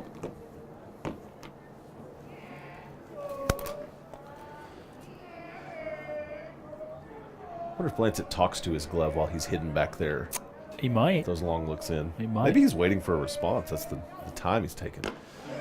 And that's not a great take there. That one is going to go down as another backwards K for Kennard, catching the inside corner of that plate. Once again, Blancett's favorite spot, really. That is his go-to to retire a batter. Yep. And the Tigers will have one out with Jacob Gutierrez stepping in. Strikeout number 8. The umpire's been very consistent with it lately. That curveball to right-handed hitters is getting the strike 3 call, or really just the strike call in general, over and over again. So Tigers are going to have to be ready for that curveball on the inner part. So once again, time is granted to the batter. Everyone resets. Jacob Gutierrez singled in the first, and then he popped up to third base unassisted, or to first base unassisted in the third. He will swing through that pitch and have an 0-1 strike as he prepares to step back in. Excuse me, an 0-1 count. We knew what you meant. Thank you. I appreciate that. Somebody needs to. That one hit sharply to shortstop, but Wade will try to show off the arm. He will get over the first baseman and go back into foul territory. Say it went into the Did that one go into the dugout? So Gutierrez will take second base on a rule book double as that one was thrown out of the field of play. Or is that does that go down as an error? That would be That's a throwing error. Yeah, this is going to be a throwing error. That's an E6. And it's a 2-base error on the throw because the coach said it didn't go into the Tiger dugout. The Bulldog dugout. Or excuse me, the Bulldog dugout, pardon. The coach is trying to argue that, and I think he might have a gripe because it sure seemed like they came up with it outside. It looks like it went down to the side of the fence. I was thinking the same choice, but now the coach is going to come out and talk to the home plate umpire. So to reset that for you, Gutierrez hit that sharply to Tyler Wade, who fielded it well on one knee to his right, but his throw was high over the first baseman. We mentioned he had an arm. Well, he gunned it. It was just high. Yep. It looked like the ball went over into foul territory next to the Bulldog dugout. The umpire said that it went in the dugout, and on that throwing error gave the second base as it went out of the field of play. Now, I'm not sure what the ground rules are here. If it's on the mat part here, that may be considered, and that's what we're getting right here, any part of the turf is considered He's getting a little heated part here. of the ground rules. So I think the umpire was done talking about things. Yeah, so according to that, yes, it was on the turf part. So that is correct, that it's going to be an E6 two-base error. It'll be a two-base E6, yes. So Austin Phillips steps in. Phillips has been the recipient of 2 strikeouts, 1 swinging and 1 looking this evening. He will swing through the first pitch, and that will be an 0-1 count for Phillips, with a runner in Jacob Gutierrez out on second base.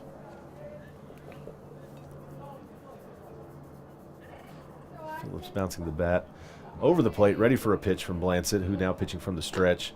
That'll be a high fastball. Phillips will lay off, and that'll even the count at 1-1. Phillips trying to get off the schneid a bit at the plate. He's pitched very well as of late, but can really help the cause with a hit here. Blancett's somewhere around 90 pitches so far in this game, so you wonder how long he will hang. That one's going to be inside, and it will squirt a little bit away from the catcher, Wyatt Taylor. He ends up grabbing it quickly and holding the runner, but that'll push the count to 2-1 for Austin Phillips. Yeah, if you're Tiger hitters, you really want to go into as long accounts as possible with Blancett and try to run him from this baseball game,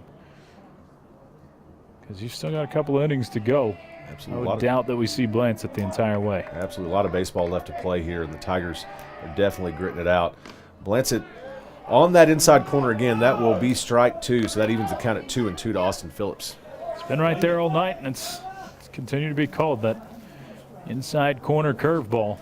Tigers are going to have to try to pull it. So Phillips here with a 2-2 count, runner on second, not being held in any way.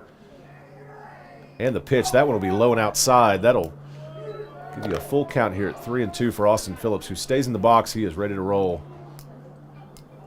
Also like the attempt here to push Blancett to go a little quicker. He really does like to ease it down. So anytime a batter can push him a little bit, you're going to pull him out of his rhythm as well. He delivers the 3-2, and that will walk Austin Phillips. So you now have runners on first and second, 1 away, and Riley Robinson up to bat. Prime opportunity here for the Tigers to make Midland High pay for an error earlier in the inning. That Blancett's 4th walk of the evening, not counting the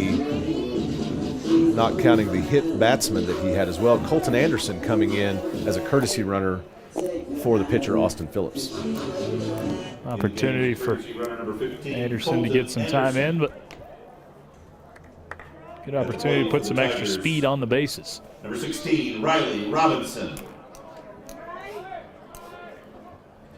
Really nice walk by Austin Phillips there. It was. He had to work it the entire way. Yeah, he worked that entire at bat, did a great job getting it up to a full count and drawing that walk. So Riley Robinson steps in, the left-handed batter coming in tonight, hitting 194, but had a single in the first inning, came around to score. The first pitch will come across for a strike. He's got runners on first and second, an 0-1 count as he steps back in. And Robinson definitely take the same hit he had back in the second inning, just poking it out towards left field. Blancett checks his runner at second. Robinson turns on this one, sends it deep out into right field. It'll hold up in the wind, but that will advance Jacob Gutierrez around to third as Coach Chad Reynolds holds him up. So a nice hit by Riley Robinson out to right field. Obviously does not get him on and brings up the second out of the inning, but you do move your runner around to third base with Colton Brown, the right fielder, coming up to bat. And maybe as well as Robinson's hit a ball in district play, but right into the teeth of the wind, and he still made the fielder move back into the wind. But if that's on a different night, on a cold night where the wind's blowing out of the north, you're seeing that one get to the wall and maybe further. Yeah, that ball was, he really did crank it, and off of the bat you could tell the right fielder read it that way. He was ready to run and then immediately saw the wind start to grab it and was able to hang up. So the first pitch to Colton Brown, and that'll be a ball low and outside. He has runners on the corners and 2 away here for the Tigers. Big moment here.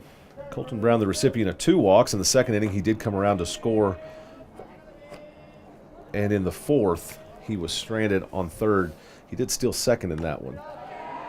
Colton Brown will take that one. That is going to be ball 2. I'm not sure where that one missed. I'm going to have to just assume it was low. Been a couple times to question that tonight. Well, and I do have a catcher and an umpire between me and that call, but it was hard to see where it might have crossed. The catcher agreed with you on that one. Well, he wasn't sure where it missed either. Possibly the same pitch comes across. That one will be a strike, so the count will be 2-1 to Colton Brown. Brown on the day, as Keith mentioned. Pair of walks, also has a stolen base and a run scored. Tigers itching for a run here. Blancett checks his runners and comes set. He will deliver the 2-1. Colton Anderson will take the bag. The throw is short, and so he comes in behind the ball and ends up getting that base. The throw down to third is not in time as Jacob Gutierrez slides back in. So now you have 2 runners in scoring position for Colton Brown here with 2 outs and a 3-1 count as he prepares to step back in. Really nice jump there by Colton Anderson. The throw was short, so he did not have anything to worry about. So now 2 in scoring position. Again, a situation where 1 hit can score 2. That 3-1 pitch is delivered. Colton Brown will tip that one, and you'll have a full count from that foul tip. I like the aggressive swing there. I think that one came off the arm of the umpire. Excuse me, Choice, as he's shaking that one out. He's not rubbing it. He's just shaking it. Don't shake it too much. Yeah, that was well timed by Colton Brown as it goes straight back at the umpire, obviously. But now the count is full, and it's about as high pressure of a situation as we've seen in this game so far. So 2 outs. Colton Brown with a full count. He has runners on second and third. Here Blancett delivers, and that one's going to be low and outside. That is going to walk the bases loaded. Bases will be juiced for Michael Hernandez as he prepares to step in. That's Brown's 3rd walk he's drawn today. Officially 0 for 0. And you add the other stuff in. The stat line looks really nice. Brown, the recipient of walk number 1, 3, and 5 on the day for Blancett. Now Michael Hernandez, who has another one of those walks, has a big opportunity in this game. The Midland High coach is making his way out. We cannot see their bullpen. I haven't seen anybody throwing, but he may be walking out talking about some stalling tactics here, how you're going to continue on. No one's throwing it. We are looking. They may be going to a fielder, though, if they are moving towards another pitcher. That may very well be the case because we're looking at a pitcher that is very high in the pitch count at this point in Blancett. Fantastic music. This is a great song right here. Absolutely. My daughter's favorite. I'm seeing Blancett still at 89. He was at 89 the last time I checked. Game Changer sometimes has to refresh, so may just be waiting for that. So if he was at 89 at that point, he's done quite a few pitches since then. This may be the last hitter or last inning of work we see out of Blancett, but we'll see. Blancett at 101 pitches as I'm seeing right now on Game Changer. So very well could be the last batter he faces. So 2 outs for the Tigers here, down 2 runs in the the bottom of the 5th inning. Michael Hernandez stepping in with the bases juiced. We have not seen a pitch to him yet. The mound visit is over. Blancett looks in, takes a breath, and he delivers. Hernandez will foul the first one directly back to the screen. You see that. The batter seeing it well. He was right on it, just a little bit underneath it. It's definitely a good cut by Hernandez there, but couldn't quite square it up. We'll see if he can here. To recap those pitch rules, a pitcher has to cap out at 110 pitches. He can finish the batter that he is facing, though. So Blancett comes sets in, delivers the 0-1 pitch. Hernandez turns on that one and sprays it off foul over the third base side of the stands. You're going to have an 0-2 count to Hernandez. 2 outs, Tigers down 2 runs with the bases loaded. We've got Jacob Gutierrez on third. Colton Anderson, courtesy running for Austin Phillips, on second and Colton Brown on first. Now, Blansett has been the beneficiary of 4 strikeouts called tonight on 4 backwards Ks. So if you're Hernandez here, you really have got to protect the plate. Anything close, especially with bases loaded and 2 outs, you can't let it go by. Blansett is set, and he will deliver. Hernandez will hit that one foul down the third base side. Everybody will reset, continue with an 0-2 count. We'll do this one again. That was a good job of protecting theirs. That might have been a little inside, but you couldn't risk it. You gotta give your team the opportunity here. Blansett, of course, pitching from the stretch. Continues to look in, and now he comes set. Not checking runners. He will deliver. Hernandez will foul that one off as well. Good protection there. That one a little bit high. Could have been catching a corner, though. Good job by him not to take that one. That curveball has got the outside or inside corner all night, so definitely just completely fighting it off and spoiling a pitch there. Absolutely. Definitely what you need to do with a pitcher over 100, and certainly in this situation. Blansett comes set, delivering the 0-2 pitch again here. And Hernandez will swing through that one. The high stuff on the outside. He will go down swinging. The Tigers will strand all 3. Midland High continues to lead 4-2 as we head into the top of the 6th here at Tiger Field. This is Friendship Tiger Baseball on Oldies 97.7.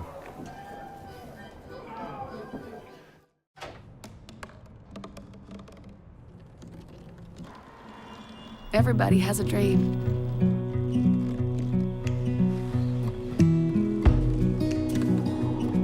Mine was to see the ocean.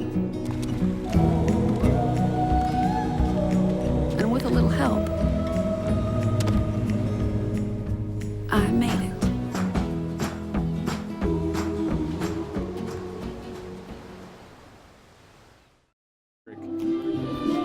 Midland High leading the Friendship Tigers 4-2 as we head here into the top of the 6th. We have a pitch and change for the Tigers. Colton Brown will be coming in to pitch. And number 22, Caleb Carrillo, will be in for Austin Phillips. I'm going to turn this one back over to our friend Choice Woodman, who's been handling color, now going to be back on the call. Thank you, Keith. We are here in the 5th is Colton Brown. You mentioned he's the ace of this staff for the Friendship Tigers. Has a really nice line so far this year. Leads the team in district pitching as well as just pitching overall. 24 2/3 innings. Got a 3-1 overall record with a 2.84 ERA as he pumps in the first pitch. A fastball on the outer edge to the hitter Ryan Grantham, a designated hitter at one point, now left fielder, I think. The 0-1 pitch. That one's on the outside corner as well. So Brown, as we've become accustomed to, very nicely, works very quick. And the 0-2 pitch, a slider, swung on and missed, strike 3. As Brown got him to chase, and a strikeout to start off the 6th inning for Colton Brown.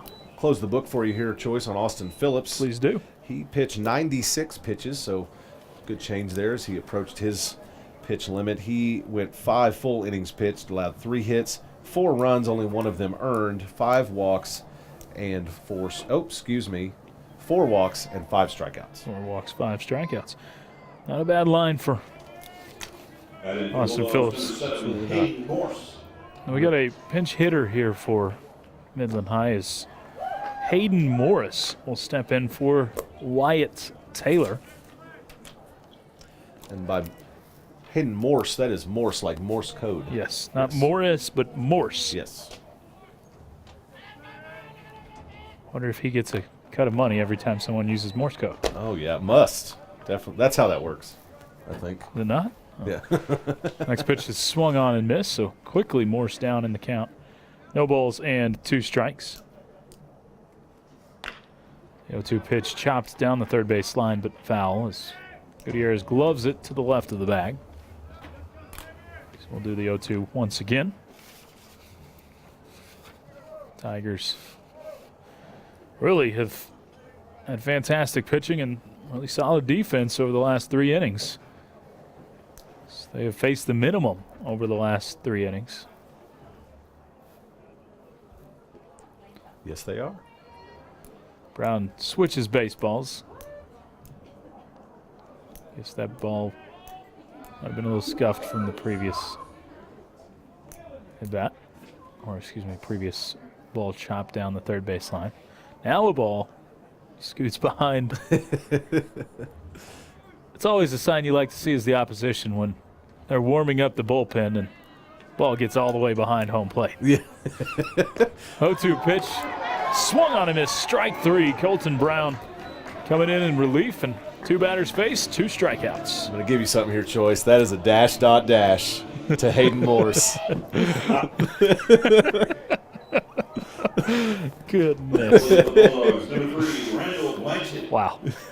Are you going to translate at least? That's a K. Dash dot dash is a K. Did you know that? I looked it up. Okay, I was about to say, if you knew that off the top of your head, I was going to be really impressed. I'm a sailor. As Randall Blancett takes the first pitch for ball one. The next one misses high as well. 2 balls and no strikes. I really thought you could have played me a little bit and told me you knew that. You're the king of dad jokes. Like I thought you would appreciate that. It was very solid. The 2-0 pitch is in there for a strike to Blancett. If Andy Penny's listening right now, he should be proud. Andy Penny too loves a good dad joke on the air. Oh boy. The 2-1 hit in the air, but foul and out of play. 2 balls, 2 strikes to Blancett. Tigers looking for their third straight 3-up, 3-down inning. Back in the third, they got close to it. Kind of got 3-up, 3-down as runner was caught stealing. And the 2-2 pitch. Swung on and missed. Strike three. Colton Brown mows him down to close out the 6th inning. He strikes out the side. No runs on, no hits, no errors, and no one left on. We'll head to the bottom of the 6th. Midland High still leading at 4-2. It's Friendship Baseball on Oldies 97.7. I'm Ferdinand. You look at me and think big. You think scary. But I'm a little misunderstood. Sorry, I almost killed you. We've all been misunderstood. I'm not a fighter. I don't understand that at all. Kids with learning and attention issues like dyslexia and ADHD are misunderstood too. Take the time to understand. Best plan ever! The right support, everyone can reach their full potential because you can't judge a bull by his cover. Learn more at understood.org.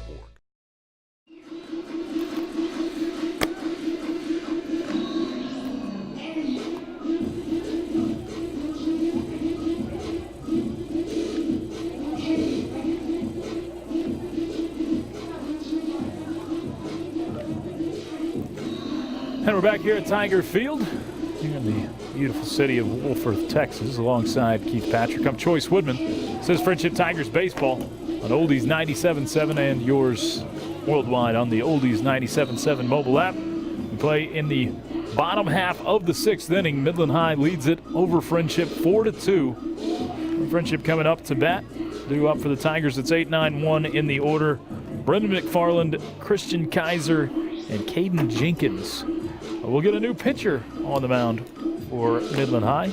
Keith, who is it? That is Bryce Floyd. I think he was playing left field at some point. We think so. That's who I wrote down. Although I don't think I had him in my lineup. Oh, yes, I did. He was the left fielder. He was being DH'd. He was being DH'd for. So that makes the sense now with some of the changes. Bryce Floyd has come in. We can close the book on Randall Blancett. He went 5 innings pitched, 3 hits, 2 runs, both of them earned, 5 walks, and 9 Ks on the evening for Blancett. Really solid effort by both starting pitchers. Absolutely. In this game.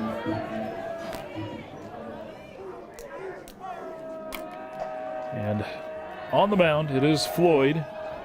He'll pitch from the stretch, despite no runners on. McFarland hitting from the left-hand side. First pitch from Floyd is hit high in the air, but foul off to the left side and onto the indoor facility down the left field line. I'm trying to find a way to describe Floyd's delivery and arm slot. Herky-jerky? I don't know if he's fully herky-jerky. His arm slot is definitely kind of a 3/4, and he comes over the top in it still, and it just from his wind-up to the actual throw is pretty slow.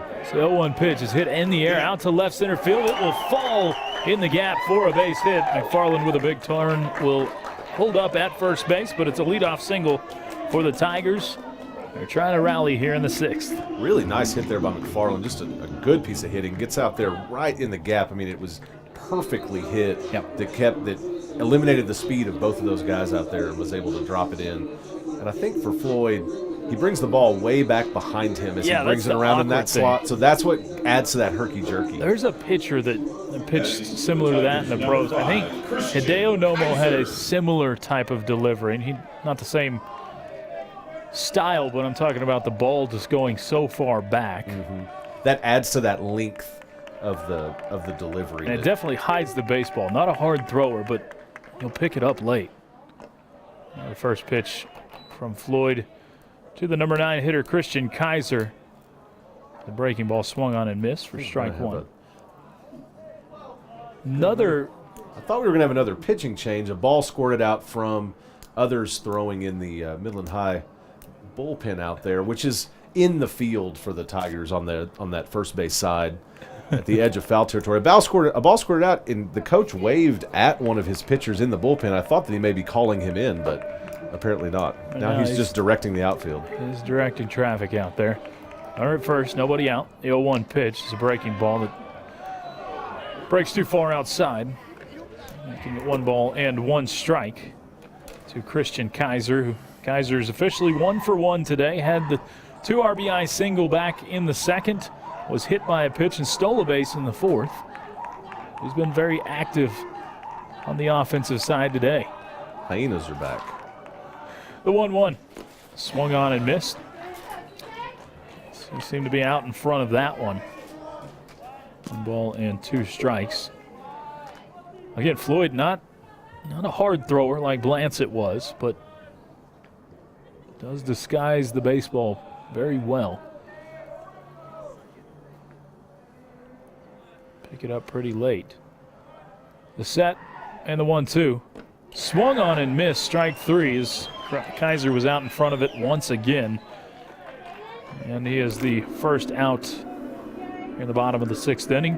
We'll send us back to the top of the lineup. Caden Jenkins due up. He's 0 for 3 today.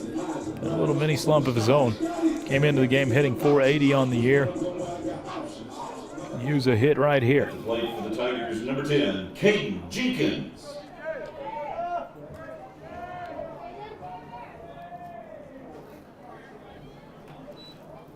Jenkins grounded out to the shortstop in the 1st inning and has been the recipient of 2 swinging strikeouts since then in the 2nd and 4th. Now the set by Floyd, and here's the first pitch to Jenkins. It's a breaking ball. Doesn't break very much. Stays high and outside for ball 1.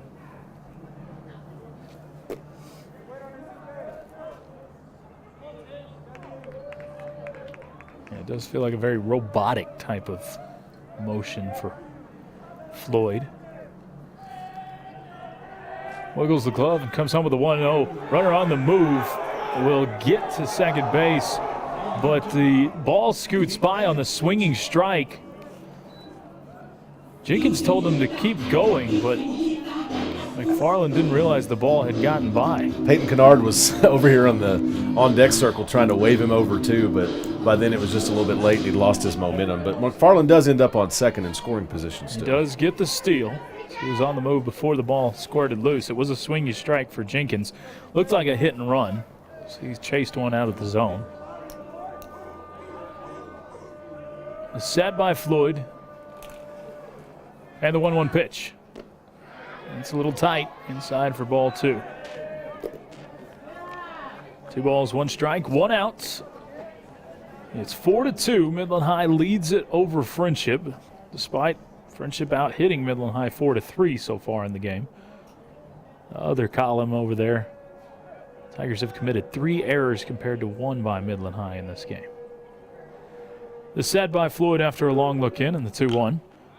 Hit foul off to the left side and out of play.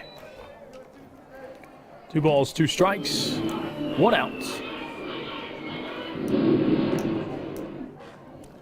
Tigers have struggled with runners in scoring position so far today.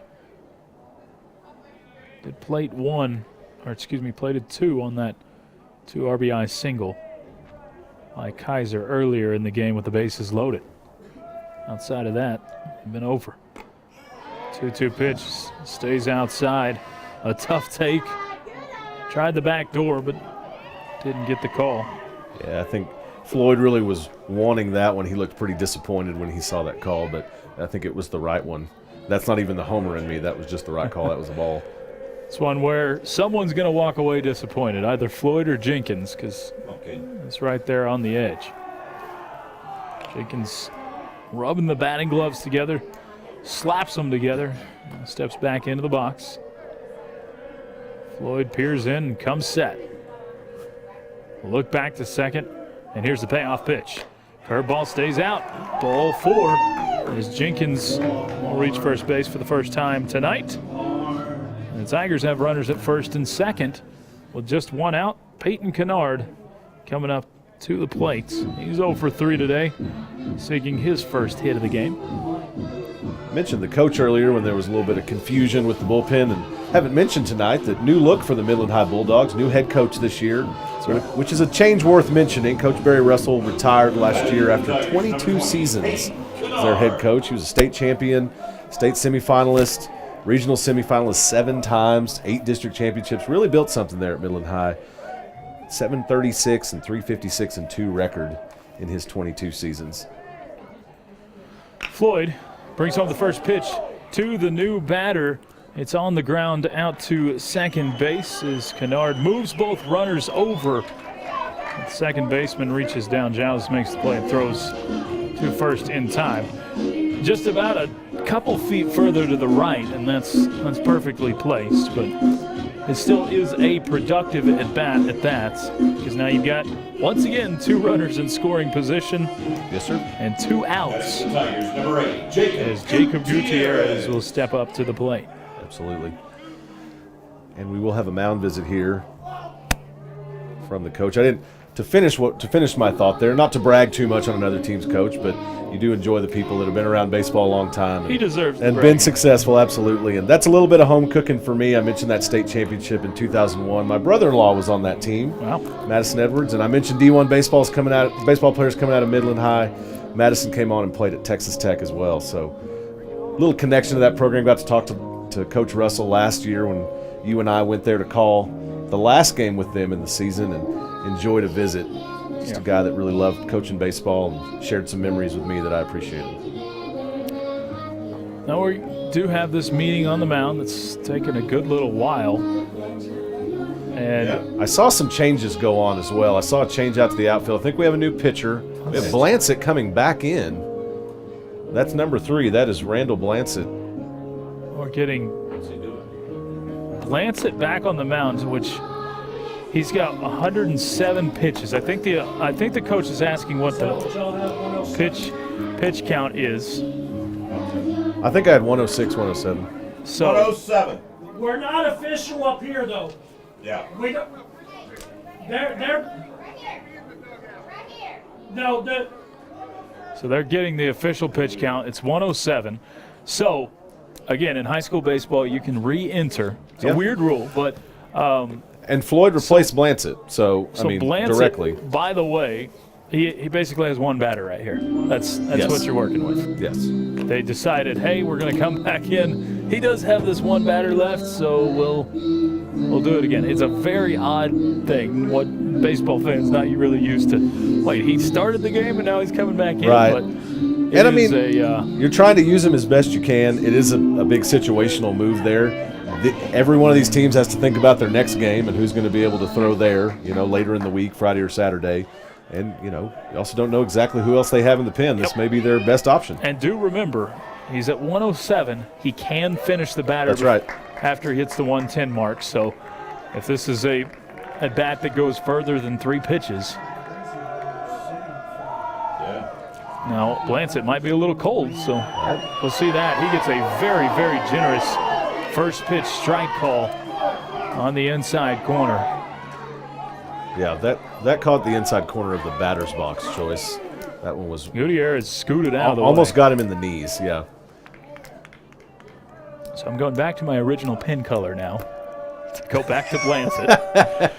0-1 pitch misses low for ball one. Look behind the curtain there at the Radio Man scorebook. I color code them by pitcher, so it's easier to keep up with. And now we're going back to the original, something I haven't done. That's a new one on me, time, absolutely. Yeah. I've been through more pitchers than my book allows, but I have never gone back to the same one.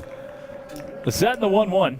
It's behind the batter and gets all the way to the backstop. A dive in by McFarland. He'll score the third run of the game for Friendship. The other runner moves up to third base, and the wild pitch has cut this lead to 4-3. Yeah, I mean, when you say behind, there is no exaggeration. That went past the small of the back of Gutierrez all the way to the backstop.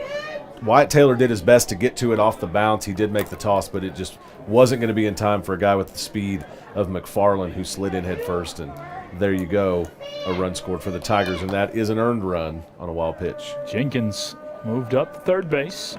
So it's a 2-1 count to Gutierrez. The 2-1 is a breaking ball inside and low, ball 3. So we'll see if this move does pay off. So far, it's allowed the Tigers to score a run.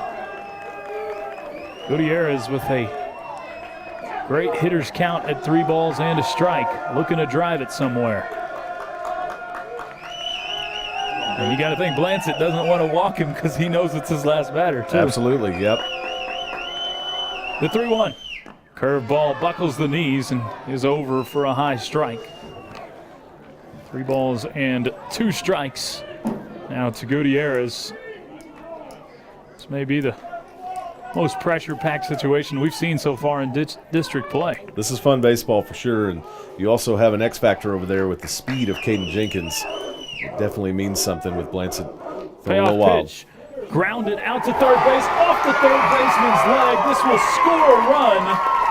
And the Tigers have tied this game up here in the bottom of the 6th inning. It's 4-4. Definitely think you're going to see an E5 there, Choice. That one bounces off of the third baseman and scores the run easily. That is a big-time hit there by Jacob Gutierrez. Exactly. You just don't want to put him, or you don't want to strike out there. Put it in play, make him make a play. And the E5 is put on the board. Now you have the mound visit, and then it begs the question, do you see Floyd come back in here and try to finish this game out? I haven't seen anyone else throwing, so I'm not sure what other options you have. And you do. Floyd's coming in from left field. I guess that's where he was, so. So we'll see. We'll pause for the pitching change, tell you about the new pitcher and the old pitcher when we come back. Friendship and Midland High tied up 4-4. Tigers baseball on Oldies 97.7. So we were walking to school. I started thinking about lunch. Mom packed me turkey and cheese. She's I really smart. want cheese pizza. Sometimes her mind wanders. We should have a sleepover. I remember saying, Laura? I think I heard Mom say something. The sign says don't walk. Sometimes it's so overwhelming. I really hope she doesn't have I really another hope I bad don't day have another bad day at school today. When you can see learning and attention issues from their side, you can be on their side. Go to understood.org, a free online resource with support and tools to help your child thrive. And welcome back here to Tiger Field. It's Friendship Tigers baseball on Oldies 97.7. And yours on the Oldies 97.7 mobile app alongside Keith Patrick. I'm Choice Woodman. The Tigers have tied it up as we play here in the bottom of the 6th inning. It's 4-4. Friendship and Midland High all knotted up. That's a sin. They're not listening, so we're okay. Now we've got Caleb Carrillo, who came in to replace Austin Phillips in the lineup earlier in the game. He is in to hit for Phillips. This is Carrillo's 4th appearance in a game this season. He has set 3 hits in his 7 at-bats so far. First offering to Carrillo is a breaking ball in there for a strike. By the way, it is Brian Floyd that's back in there, so we've had a pitcher leave, pitcher come back in, a pitcher leave, and a pitcher come back in. Yep. Put very succinctly by PA man Kyle Rogers, pitching again for the Bulldogs. Very nice. I liked it. So set the 0-1. Misses high. Runner on the move. Head first dive. He'll be safe with the stolen base out at second base. Gutierrez picks up the steal. The throw was high in the shortstop, Tyler Wade, actually jumped over Gutierrez as he was trying to make it. So nice of him acrobatics not out to there. Spike him in the back. Absolutely. Blancett, we closed the book on him before. We don't have to do that again. There are no changes to his line as he did not record an out. The only change that may be made, he does own the base runner, Jacob Gutierrez, at second. So you hope there is a change made there if you're the Friendship Tigers. The set by Floyd in the 1-1. That one's low in the dirt and well blocked by the catcher. One thing Taylor. that did change was the pitch count. Blancett did end with 113 pitches. So, again, going over that 110 limit, but finishing a batter, which is allowed by the rules. Carrillo ahead in the count, 2 balls and a strike. Seeking a big hit. He can be the hero here. The 2-1 catches the outside corner on the fastball. A very nice pitcher's pitch to make it 2 balls and 2 strikes. So you can hear the Friendship fans in agreement. They have, they've come alive here. There's something to yell for, and they're not wrong. They're never wrong. Bob Knight always said he was right a lot more than the officials were. 2-2 pitch. Breaking ball gets away, and they'll say, hold on, we're trying to figure out what it is. They're sending it back to moved second. Up, so they're going to say it hit Carrillo. I see.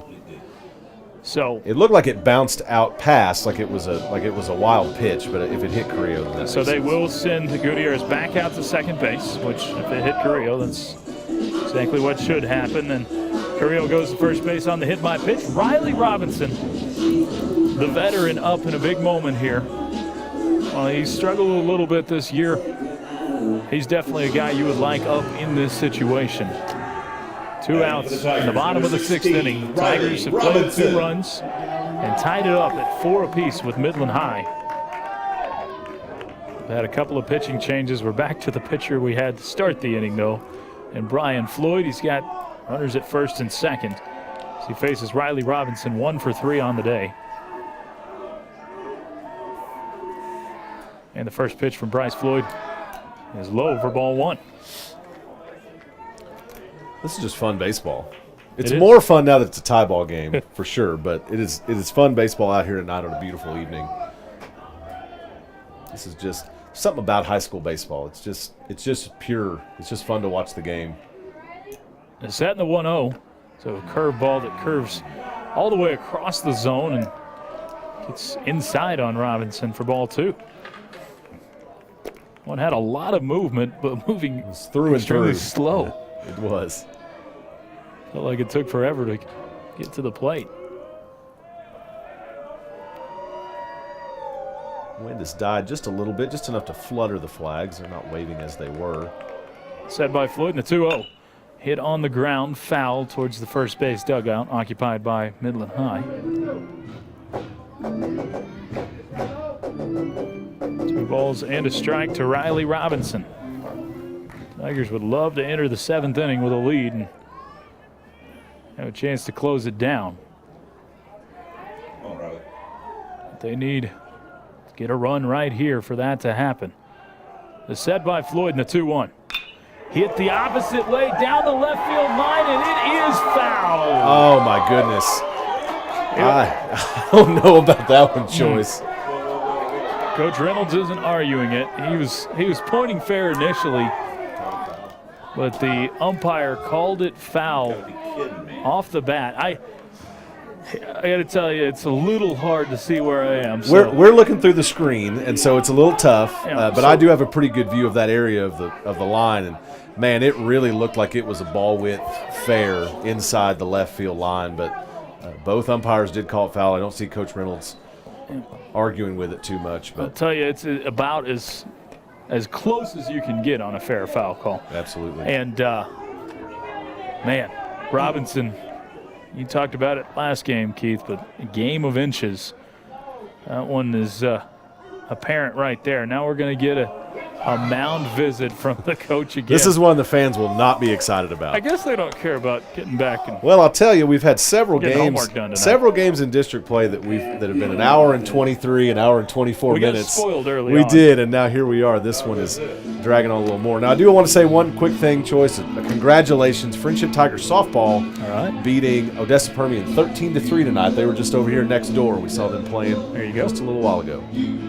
Very nice, and I think we're getting another pitching change with a 2-2 count. So, not even going to finish the batter. How much fun. We will pause and tell you about the new pitcher in about a minute or so. Tigers 4, Bulldogs 4. It's Friendship Baseball on Oldies 97.7. I understand. I know it's not your typical resume. Okay, well. But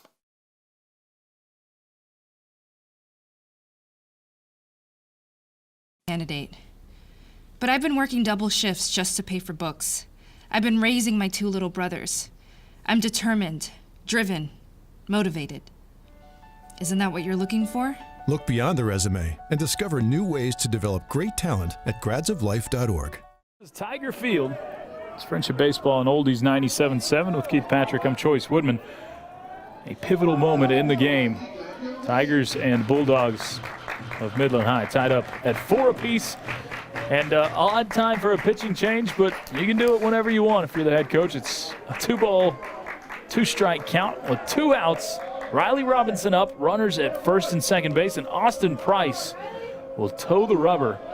He comes set, and here's the first pitch to Robinson. He laces it down the right field line, but pulls it too strong foul.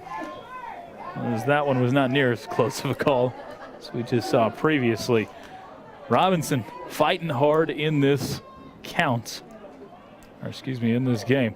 I do wonder if the Floyd thing was a pitch count related pull where they needed him to pitch later in the week a full amount. So that's a possibility where maybe he's the starting pitcher that would have come in or that would have started on Friday for him. That's potential. He'd only gone 22, but you don't want to get him much past a bullpen session. 2-2 pitch, missed inside, ball 3. Price wanted it, but it was a little bit in off the plate, and that loads up the count. 3 balls, 2 strikes, 2 outs. Runners will be on the move, so gives you more opportunity to score multiple runs here. Carrillo possibly lucky there. He had jogged his way down about halfway down the base path and didn't scurry back too quickly. Got a threat from the catcher, but nobody was there to take a throw, but got to have better heads-up base running than that. Infield is all playing deep at this point. The Sadbry Price and the payoff pitch. Laced down the right field line. This one will be fair, and it's going to get all the way to the wall. 1 run is in. Here comes the second. Robinson stands up at second base with a 2 RBI double, and the Tigers have taken the lead 6-4. Man, you talk about a big moment there for Riley Robinson, who, as you said, has struggled a little bit this season, hitting a 194 coming in tonight. He laces one down the line there. Just a great job by him, hitting one all the way down into the corner by the foul pole at the 320, scores both of those runs, and now we have a courtesy runner coming in for Riley Robinson in number 21, Randy Hayes, out there at second base. Unbelievable clutchness out of Riley Robinson. Clutchness is the right word for that. That was great. We're going to call it a word for right now. Very excited about that. It was a huge, huge play by Robinson.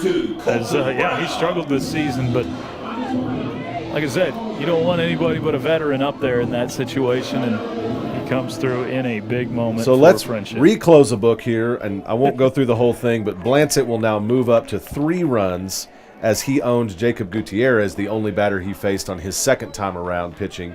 So everyone else now belongs to Floyd, who has given up runs of his own. We may be able to – actually, we can clear him now as well. We can. The first pitch – Colton Brown is in there for a strike.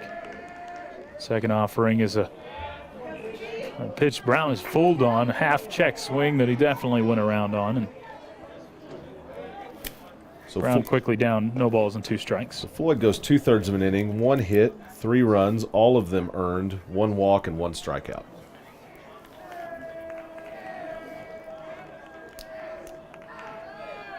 Next offering 2 Brown is swung on and missed. Runner was on the move, but it didn't matter as Brown chased the slider out of the zone. And that will close out the 6th inning, but not before Friendship scores 4 runs in the inning on just 2 hits, 1 error, and 1 man left on. We'll head to the 7th. It's winning time for the Tigers as Friendship leads at 6-4. It's Tigers baseball on Oldies 97.7. Do you want to retire like a champ? Just like legendary basketball star Uncle Drew? Don't do him like that, Uncle Drew. You're already acing the game. You've got your dream ride. Don't be slamming my door. Sorry about that. You just did the same. Gotta get the boys. Your dream vacation and your dream team. And now you can make your retirement just as legendary. I get buckets. Get the tips you need to get on track at aceyourretirement.org.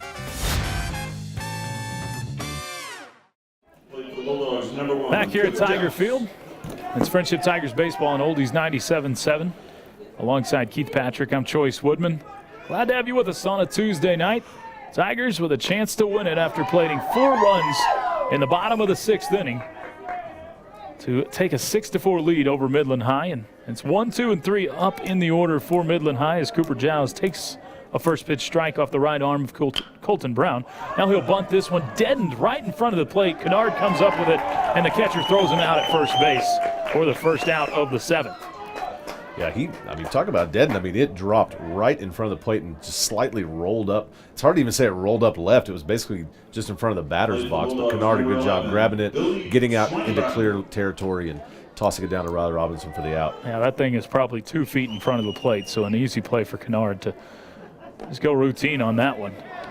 Now Billy Schweinebrotten steps up to the plate, and pitch misses, but I guess a little bit outside for ball 1. 1-0 offering in there for a strike, and that evens up the count. Colton Brown, a little bit of a change of pace speed-wise of the pitchers we've had today. Moves very quickly. The 1-1 is hit well in the air out to left field. Left fielder McFarland moving over into foul territory. He'll make the catch.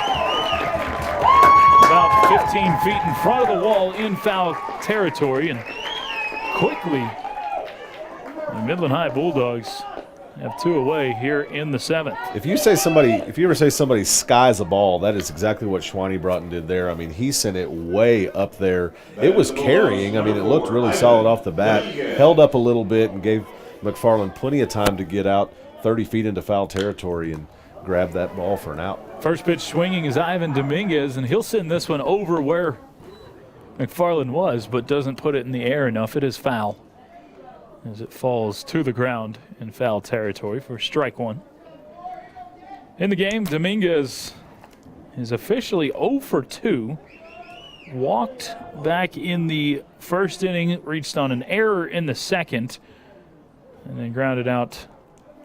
So I think he's 0 for 1. Oh, reached on the error. Reached on the error, so that makes it 0 for 2. And grounded out in the 4th to the first baseman. Next pitch misses for ball 1. The 1-1 offering is grounded back up the middle, ranging to the left. Kaiser gloves it in the hole, throws across in time for the out, and the Tigers, in comeback fashion, win this one over Midland High, 6-4, and improve to 14-5 on the year. More importantly, 3-1 in District 2 6A play. An exciting ball game for Friendship tonight. We'll pause and be back to cap it off for you in just a few moments. Once again, Friendship wins it 6-4 over Midland High. It's Tigers baseball on Oldies 97.7.